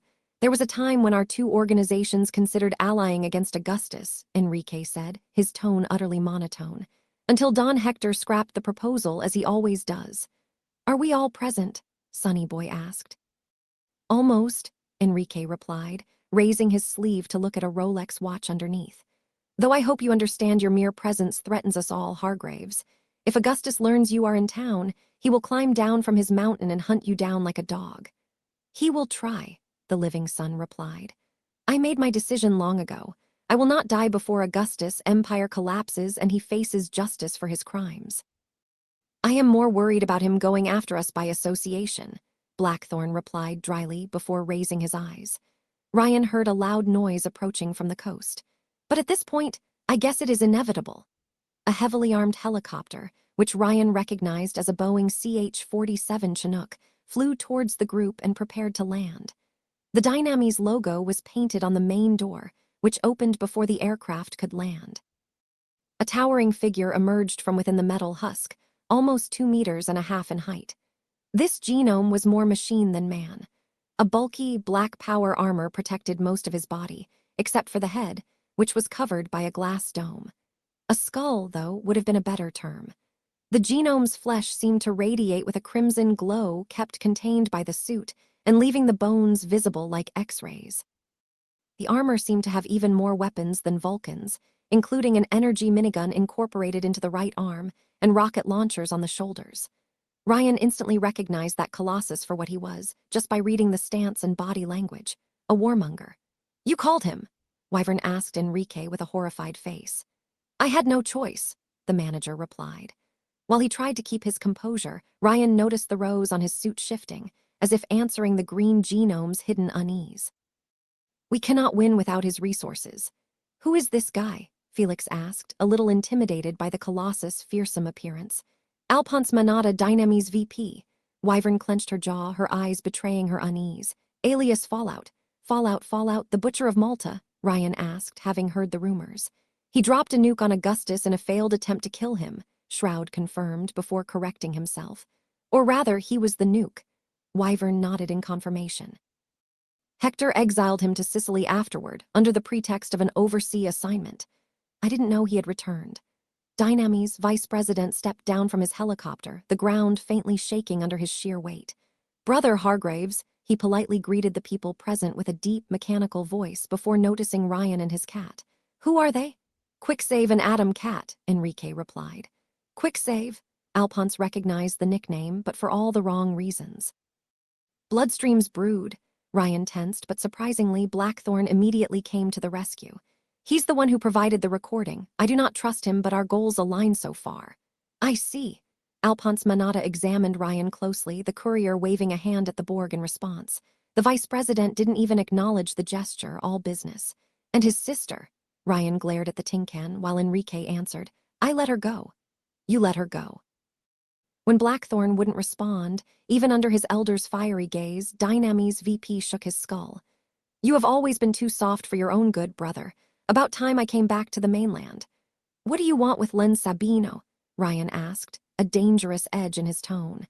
That is none of your business, Alphonse Manada replied angrily. Her technology is impressive, you will agree, Enrique said hastily. After her stunt with her bubble prisons, I wondered about hiring her for security purposes. An undersea prison might be the best solution to keep psychos under lock and key. Ryan could smell a lie when he heard one, but Leo Hargraves coughed and took over the discussion. Gentlemen, please. We gathered you to discuss how to deal with the various criminal groups in the city, and we strongly suspect Dynamis might be supporting them. Suspicions, Felix snorted. Quicksave provided a recording where the Meta's second-in-command declares having been hired by our CEO to harass Augustus' forces, Enrique explained calmly, Wyvern crossing her arms in quiet fury. Considering Sishak showed an intimate knowledge of top-secret Dynamis projects and other circumstantial evidence, I assume the intel is genuine. It is, Shroud confirmed. I have scouted the Metagang's territory. though I could not get close to their headquarters without the land noticing me. They used repurposed Dynamese drones, and some of their unpowered mooks carried laser weapons. Though it clearly infuriated him to do so, Enrique kept digging his company's grave. I asked Devilry to investigate, and some of our technicians have been reported as missing. I believe either our CEO directly sent them to supply the metagang with genius-made tech, or Sishak used the opportunity to enslave them. Alphonse Manata listened to everything in silence, and when he finally spoke, it was with a tone of pure, unrestrained disgust. Our father has betrayed our trust, and that of all of New Rome. We have nothing to do with this mess, I assure you. Good, Ace said before clearing her throat. Well, it's bad, but hopefully that means we won't have to fight. We intend to hit the meta and destroy them before turning our attention to the Augusti, Leonard declared. Ryan noticed that he avoided mentioning the bunker to the corpos, which was wise. Perhaps they hoped to destroy the base before the Manata siblings noticed its existence. Will you interfere? No, Enrique replied. Yes, his brother said, causing everyone to glance at him. I will not stand by and let someone else clean up our father's mess. I will personally remove that stain on our reputation. Ah, I see now, brother, Blackthorn guessed. You suggest a coordinated strike. Ilmiglir will support us, Leonard asked. They and my elite security team, Alphonse added. We will surround the psychos and wipe them all out, even if we must fight these animals street by street. Now he's speaking my language, Felix whispered to Ryan. Indeed, the courier was surprised by the Borg's decisiveness. Though he was clearly a closet supervillain considering his fashion sense and bloodthirsty behavior, the courier might consider calling upon him in a future loop if things went well. I have some reservations, Sonny Boy said.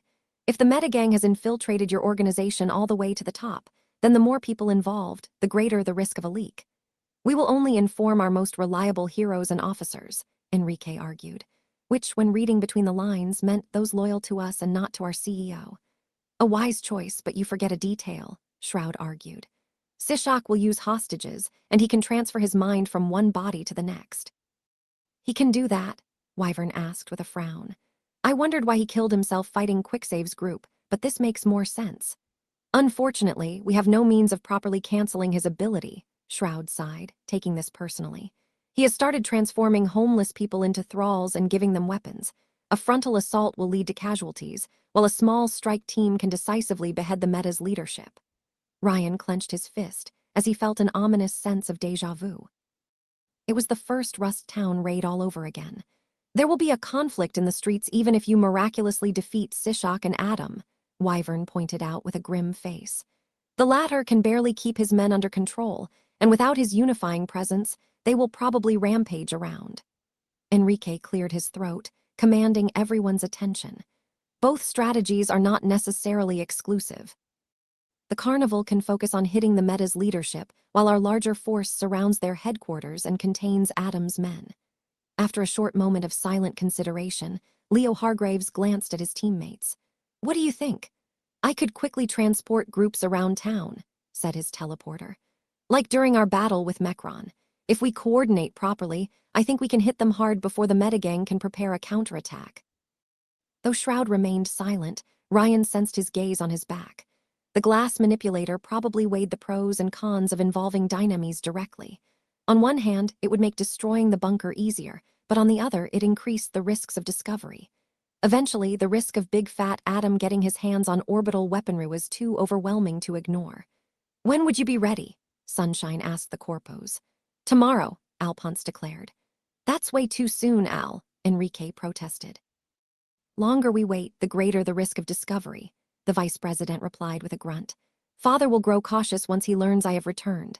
We can quickly mobilize, especially since Devilry is with us, Wyvern told her manager. By the time Hector learns who our target is, he will have no choice but to go along. I'm sure he will protest, but in the end, he can't publicly support psychos. Results will speak for themselves. Brother. Alphonse turned towards Enrique, his tone heavy. Once we deal with the meta and make them talk, you know what we must do. I can forgive Father's cowardice, but treachery, never.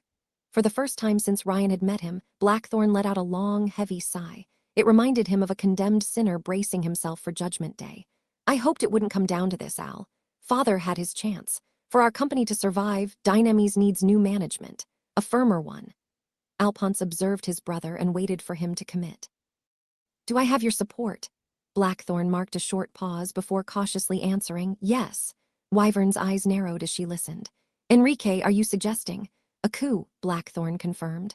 Once the meta are dealt with, we will remove Don Hector from office whether he likes it or not. It will be a civil war, Wyvern warned. Hector won't go down without a fight, and our heroes will make the right choice or pay for the consequences, Alphonse Manata said with an angry growl.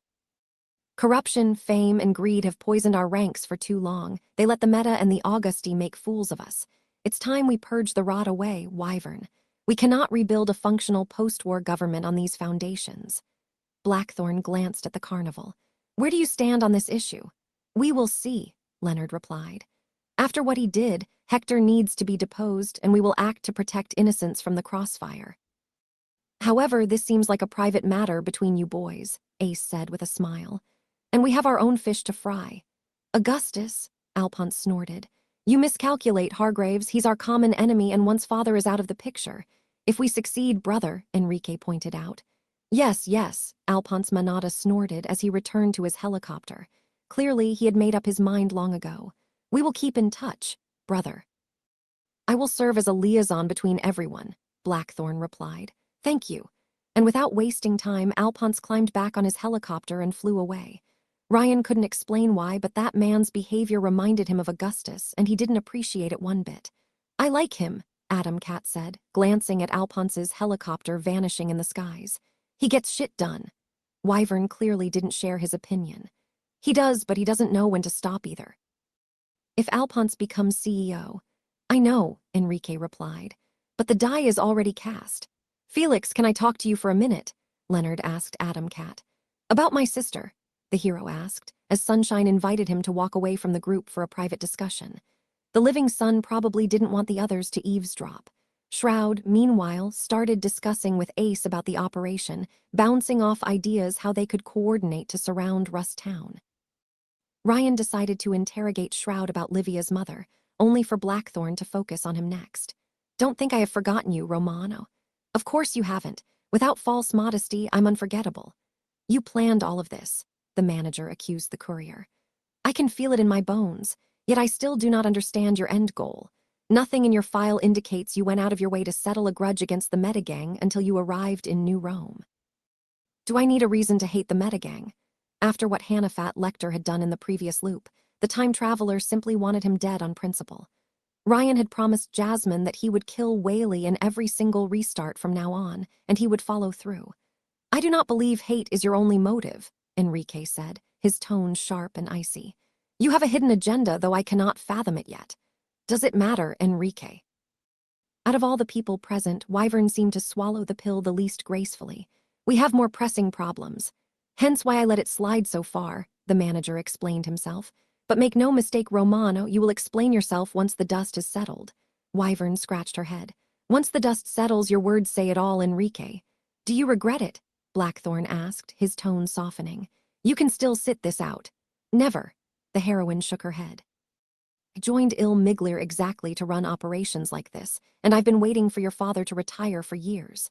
If anything, I should rejoice that we can finally act as heroes instead of pretending that we are. However, you dread to see Alphonse in charge. I want to protect New Rome, not see it turned into a battlefield. Your brother doesn't stop until all his enemies are dead.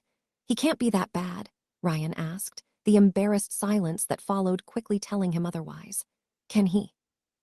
None will say Alphonse doesn't believe in a cause bigger than himself, Wyvern said with a forced smile. But if his father hadn't sent him into exile, Dynames and Augustus would still be at war. I want to see the Augusti crumble as much and their drug factory on fire, but it won't be without civilian casualties. I'm torn. I'm truly torn. Unfortunately, the more I consider it, the more I believe a conflict is inevitable, Enrique said with a hint of regret. Our respective visions of the future cannot coexist. Ryan's thoughts turned to Livia and her desire to reform her organization. You could wait for Augustus to retire. The next person in the line of succession might be friendlier. I thought we could reach an agreement with Augustus' daughter once she took over the organization, yes, the manager conceded. But the situation is too unstable. Augustus' kind never goes into quiet retirement. Once he learns our father sent the Metagang after him, and he will know he shall strike back. And let's not talk about his feud with Hargraves. I just don't get it, Wyvern said, hands on her waist. Why would Hector risk so much by allying with someone like Adam? My father believes he can buy everyone's loyalty if the price is right, Enrique replied. Money or knockoff elixirs, it makes no difference for him. But why does he prevent us from striking while hiring monsters to do it in secret? I suppose my father believes he can outlast the competition while secretly weakening it. At least, until Augustus, Tumor kills him, and Dynames can strike his organization without fear of retaliation. Ryan, who had stopped paying attention to the conversation, abruptly froze in place. Come again. Felix the cat didn't say a word on the way home, not a single one. Ryan drove the two of them back to the Optimate's tower in the early evening. Their group and Enrique had decided to leave the gathering separately to avoid raising suspicion before tomorrow's operation. Eventually, the courier parked his car in front of the tower's gates, but Adam Cat made no move to exit it. Hey, kitten, I know it must feel terrible, the courier said. Believe me, I understand what you're going through. So, how about we go watch a Star Wars movie with Yuki and Timmy to cheer you up? Think of the memes. Felix briefly looked at Ryan, his gaze completely hollow, before he opened the car's door. The young hero walked towards the Miglier Tower in awkward silence, head down and hands in his pockets. Yeah, he wasn't feeling well and wanted some alone time. Ryan couldn't blame him. Learning that Lightning Butt had murdered his adoptive sister's parents before turning her into a drug wizard and spitting on her birth mother's legacy must have been harsh. The courier wasn't sure how to reach out to his friend. At least, not until he was ready to open up. Ryan watched Felix disappear into the Optimate's tower before driving away. He still had a few errands planned before tomorrow, including dealing with a constant annoyance. Shorty. The courier called out while putting on the chrono radio. Shorty. I'm here, Riri, she answered on the other end of the line. We're getting rid of the meta tomorrow, Ryan said as he drove south of the city. Miglier and the carnival agreed to attack them together. Good, but something bothers me. I have the feeling the Manada are after you specifically, and not because you want to overthrow the bourgeoisie. Len remained silent for a brief moment. I did attack one of their facilities. Though they deserved it. I can't explain why, but I have the intuition it was about something else. Alphonse was clearly pissed Enrique had released Len from custody, and Blackthorn still kept the genius under close surveillance afterward. They were also under the delusion I was your brother, and I think it factored in their decision to hire me. You think? Len cleared her throat on the other side of the line. You think it has something to do with Dad? Ryan couldn't confirm it, but his gut told him so. Maybe. I get the feeling the company has skeletons in its closet. Of course they do, Riri. Their wealth is built on blood and suffering, Shorty replied with anger before calming herself. What about the brain-duplicating tech? I have an idea about how we can get it, Ryan said, his fingers tightening on the driving wheel. He had left the northern neighborhoods for the southern ones, closer to Auguste's territory. But it's risky. Len marked a short pause but seemed determined to help. I'm listening. We know from the recording that Hector Manada lent the technology to Sipsy for research purposes, the courier reminded his best friend. Which means it's probably in the bunker. She quickly guessed his plan. Which has access to the sea and will be under siege tomorrow. The meta will be distracted. Len could slip inside the bunker, grab the technology, and leave. Ryan had the intuition Hector's sons would destroy it should they get their hands on it, if only to remove a threat to their inheritance. But it will be very dangerous, Shorty. I can take care of myself. I will do it, Riri. Another pause. And after it's done, you should come. Shorty, are you inviting me to your place? Ryan teased her. He could almost see her flustered on the other side of the line. Why, yes, but not like that. I set up a room for you down there. You will be safer with us than at Dynames. I just don't trust them. Neither did Ryan, but for now, the road to the perfect run demanded he take the risk. I appreciate the offer, Shorty, he said from the bottom of his heart. I can tell you're better. You sound more confident. I've been following the treatment, she admitted. Reduce the antidepressants, pace them better. I don't feel better, I don't think so, but I feel less worse. Good, it's good. Maybe. Maybe he could find a way to help deal with her depression across the loops. If he could carry her consciousness across time, so would the treatment. Hopefully. I'll be in touch. And with these words, Len abruptly cut the communication. Progress was slow, but it was still progress. Eventually, Ryan reached his destination, a classy, overwhelmingly fashionable bistro located near New Rome Strip. From the outside, it looked like a carbon copy of the famous Parisian brasserie the Fouquet's. A valet offered to park the car, but the courier would never let anyone drive it. His Plymouth Fury was too good for the plebe. It forced him to reach the restaurant's entrance on foot, where his date awaited him. Finally, Fortuna complained, hands on her waist. She wore the same lavish, scandalous golden dress that she did at Jamie's party. "You were almost late." "But I wasn't," Ryan replied, taking the spoiled brat's hand and kissing it like a true gentleman, much to her surprise. "I could never make a goddess wait." Since he needed a distraction, and she kept pestering him, Ryan finally agreed to a date with the luckiest woman in the world, though it was only a smokescreen for his devious plan to kill her romantic interest in his person. His goal was to be as unbearably perfect and affectionate as possible, until it became suffocating. But no plan survived contact with the enemy, and Fortuna had brought a third wheel. Ryan. In contrast to her friend's outrageous outfit, Livia Augusti wore a modest, sleeveless crimson dress and golden bracelets. While Fortuna breathed glamour, the mafia princess embodied refined nobility. "Good to see you again." "Oh, I didn't expect you," Ryan said, trying to hide his unease while he glanced at Fortuna. "I thought we were having a date." "We are, but you will also make it up to Livy for leaving us stranded the first time we met," Fortuna replied with haughtiness. "You will spoil the both of us. Of course, a divinity like you only deserves the best," Ryan lied while offering his arms to both women, "and that's me." Livia smiled in amusement as she took his arm while Fortuna took a little more time to touch his sleeve. "Oh, it's cashmere. You like it?" Ryan asked, surprised. "It's genuine cashmere wool." "There is no such a thing as budget cashmere," Fortuna replied as if he had said something stupid. "Either it's perfect or it is." Damn, they actually had one thing in common, taste. Who would have thought? The trio walked into the restaurant, guided by lackeys through wooden double doors.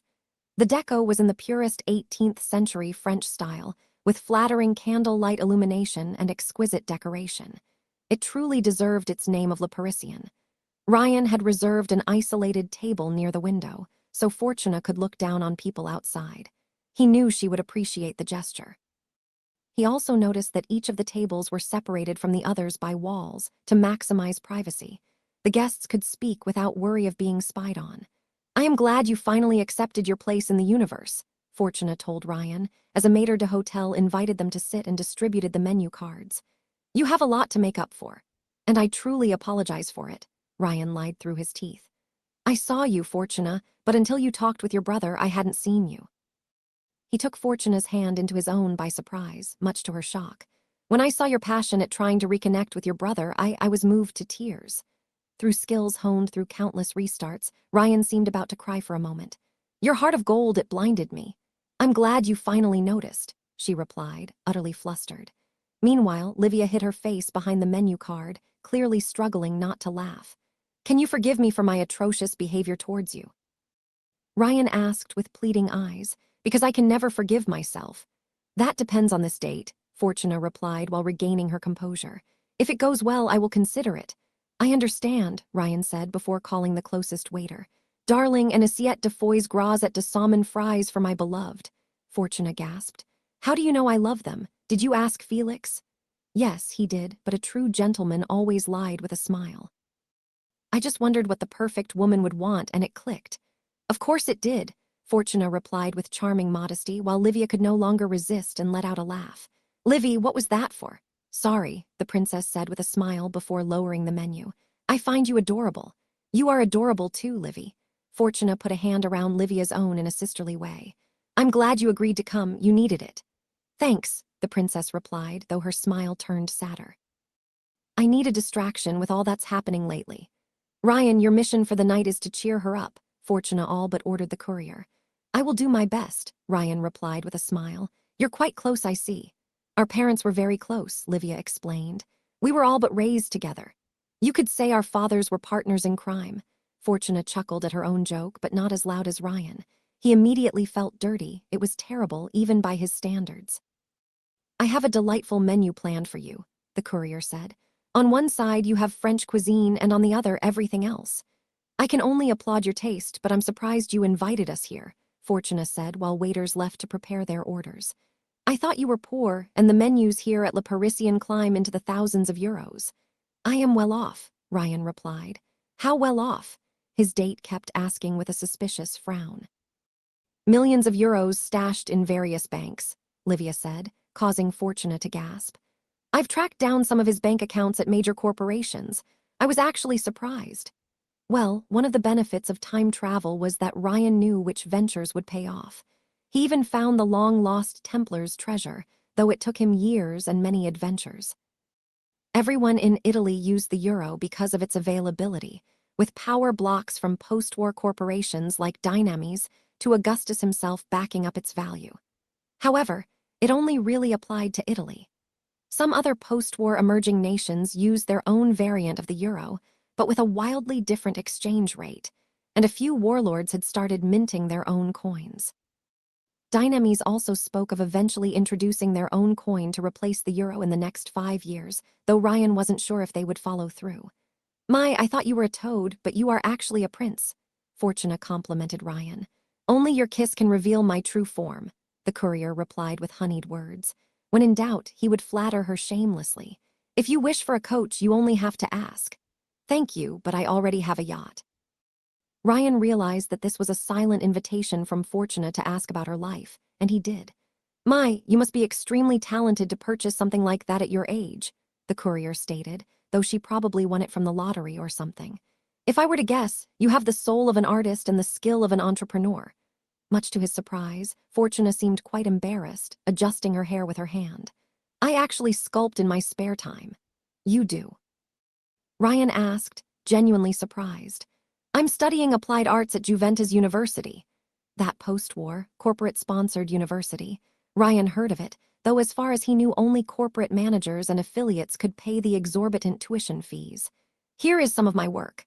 Fortuna searched in her dress and brought out a gold-plated cell phone before showing Ryan pictures of her creations. For a second, the courier expected modern, incomprehensible sculptures, but instead her work took inspiration from Renaissance artists.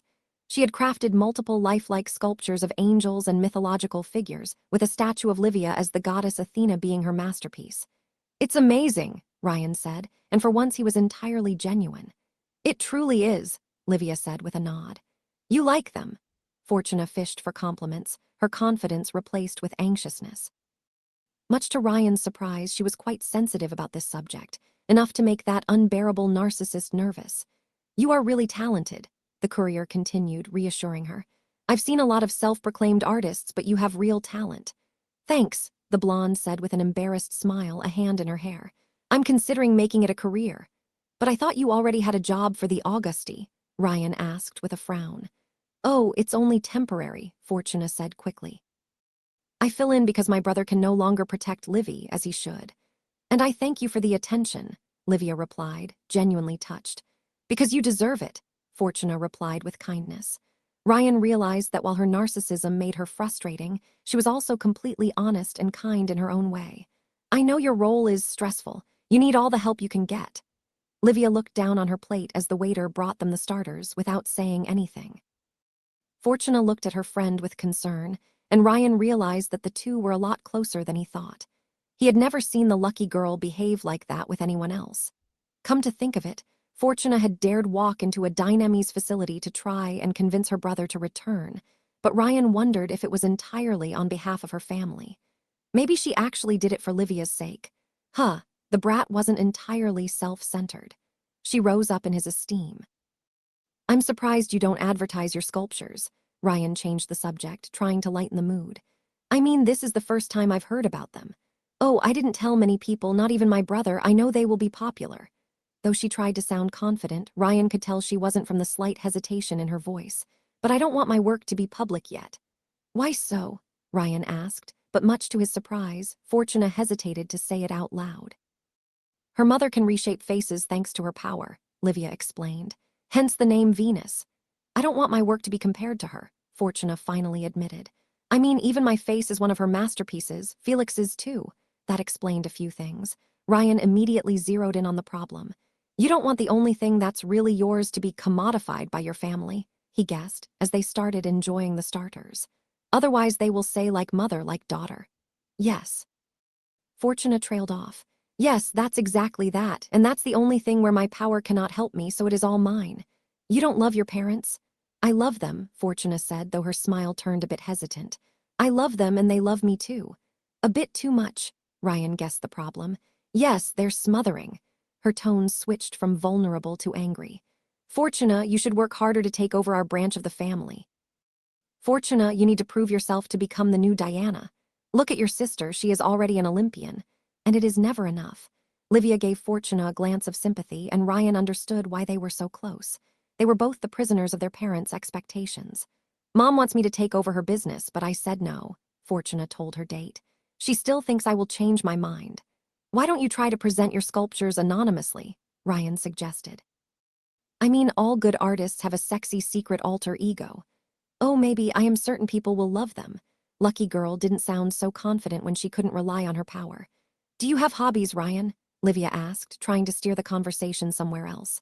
I mostly adopt lost cats, the courier joked, and blow stuff up too, but it might kill the mood. That reminds me we've found your cat, Livia declared. He was snooping around Vulcan's apartment. Eugene Henry. Ryan straightened in his chair.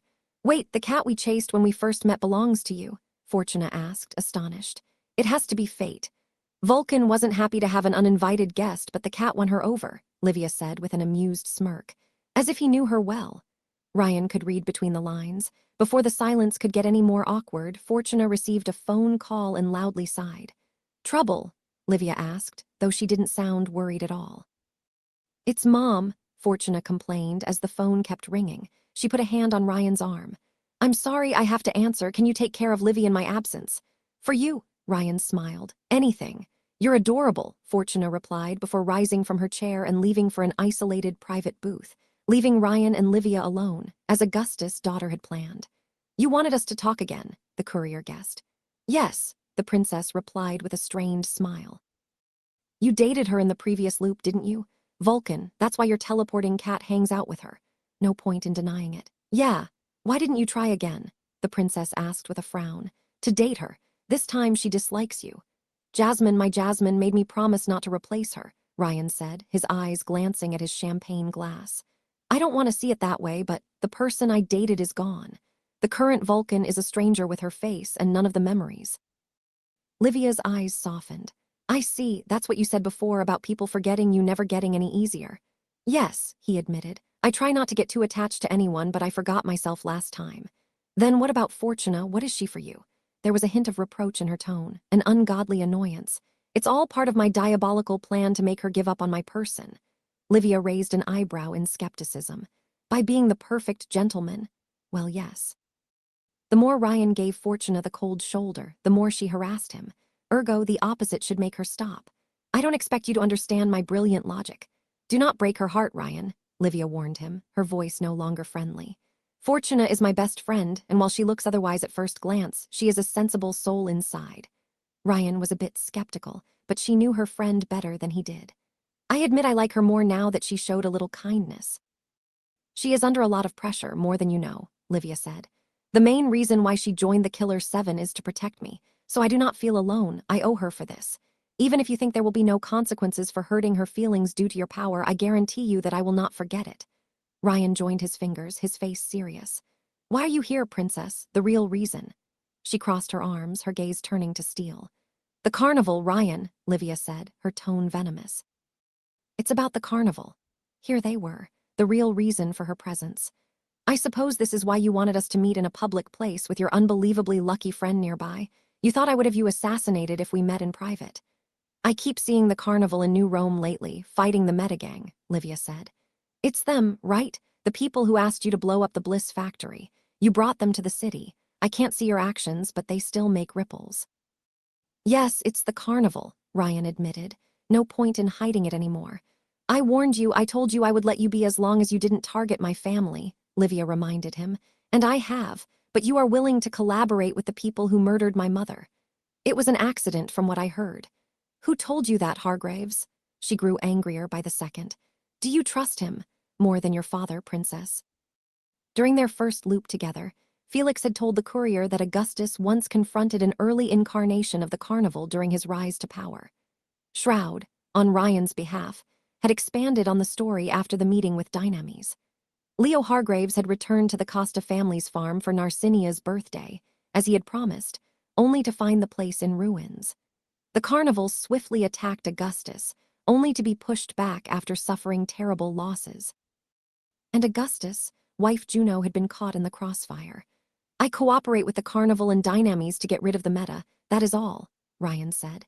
"If anything, I convinced them not to target your family to focus on the fatter problem.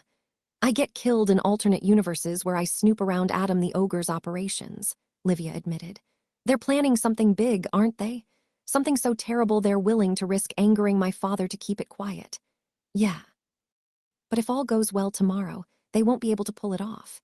Her comment made Ryan wonder if Adam's decision to fire the Bahamut had truly been as impulsive as he pretended. "Afterward, I will get rid of the Bliss factory and hopefully you will never hear from me again." "You brought the carnival here, Ryan," Livia argued. "Everything they do from now on is on your head." "They would have come anyway, I just pointed them in the right direction. Namely, Hannafat Lecter S." Ryan looked at her in the eyes. "I stand by what I said, Princess. Don't harm my friends and your people will make it out alive." "In this loop or in the next?" she asked the hard question. "I can't say yet," Ryan admitted. "I will do my best, but I can't guarantee anything for this one, but I am a man of my word." The princess frowned at him, skeptical. "Didn't you go farther into the future?" "I've lived lifetimes, but mostly in short bursts. Never more than months between two save points." Ryan looked away. "With one exception, but I don't want to talk about it. It was so bad, I decided not to do a long loop ever again afterward." "So you don't know how it will end?" Livia shook her head. "That's the only guarantee I have. Your word things will be all right eventually. You would prefer information." "That would be a start," she admitted. "I know your father has a brain tumor." The Augusti princess flinched at his blunt admission, her face turning into a blank mask. "The Manada told me." She raised a wall of silence between them. "Fine, don't talk about it if you don't want to. Your silence is an answer in itself. I thought elixirs cured you of these things, but I assume it's because he took 2 of them. Or perhaps he already had it before gaining powers, and now the tumor is as invulnerable as he is." No answer, though the tension kept rising. "No, Narcinia's father, her real father, could have cut it out?" Ryan asked. "The carnival told me Lightning Butt killed him because he could cut anything with a knife, even an invincible man." "Ryan," her gaze had turned hollow, "don't say any more words. What I mean to say is, I think I understand why you're not trying to confront your father right now. A brain tumor could worsen his mood, and an invincible lightning god on a rampage would be a disaster. I lived through something similar." "You don't know anything," she replied harshly. "My adoptive father bloodstream was a ticking bomb." Ryan scowled as he remembered some of the worst moments of his childhood. "He was an elixir addict, and Len, his daughter, she drank one. Near the end, we were on the run, and I had to be the one searching for supplies because he brought too much attention. Every time I left him alone with Len, I thought I might return to find her dead." Livia tensed, but didn't say anything. "Look, what I mean to say is I'm not your enemy, Livia," Ryan said, as Fortuna returned from her call, oblivious to the situation. "I just don't know how to prove it to you." "Prove what?" Fortuna asked before noticing Livia's unease. Livy, are you all right?" Livia regained her composure and forced herself to smile. "It's okay, Fortuna." "You're not okay, Livy," Lucky Girl said with concern. "I can see it on your face." "No, it's all right," the princess lied. "I'm just tired." "I will call Sparrow to bring me home." "You're sure?" Fortuna asked with a frown. "Yes, it's better that way." Livia kissed her lucky friend on the cheek before giving the courier a formal nod. "Thanks, Ryan, I appreciated our talk." "It's all right," he said, trying to find the right words. "You're not alone, don't forget that." "I won't." Ryan would have done anything to know what Livia thought behind that blank face. "I swear." She left the restaurant 5 minutes afterward, leaving the 2 lovebirds alone. The date was quite all right afterward, though much less amusing than before. Ever the gentleman, Ryan paid for everything and drove Fortuna home. "Is this your place?" he asked, stopping his Plymouth Fury before a huge, high-end condo complex. "Yes, it's one of my apartments." Fortuna joined her hands together, with no trace of her exuberant pride. "I apologize for what happened with Livy." "She's not having a good time."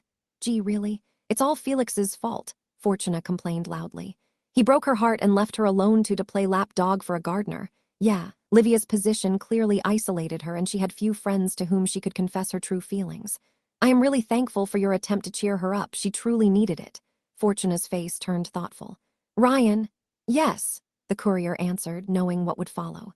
I really hesitated, she said. Somehow her tone reminded Ryan's of an executioner. I really hesitated for a moment, but yes, yes, yes, Ryan thought. Say it won't work between us and we're better as friends. But I have decided to forgive you, Fortuna said with a merciful expression. I will forgive you for your boorish behavior. A short silence followed. Oh my, thank you, Ryan said, outwardly happy and inwardly disappointed. Had his plan worked too well? I couldn't have lived without your forgiveness. No, but you have it. I even enjoyed myself. Fortuna smiled and joined her hands without saying anything else. He had the feeling she wanted to ask him something, but wasn't sure how to say it. Well, I guess I will walk you to the door and then leave, Ryan said, moving to open the car's door. It remained locked. Ryan frowned as he checked on the other doors. None of them opened. The Plymouth Fury also refused to start, even if 5 different backup systems should prevent that kind of problem. So that's how it is, Ryan muttered to himself. Is there a problem? Fortuna asked with a smug smile. Do you have 10 minutes to quickly show me your sculpture collection? Ryan asked with a charming smile. I don't want to bother you. Oh, no, you do not, she reassured him, the very picture of false modesty. You do not bother me at all. This time, the car door opened normally. Damn it, her power was busted.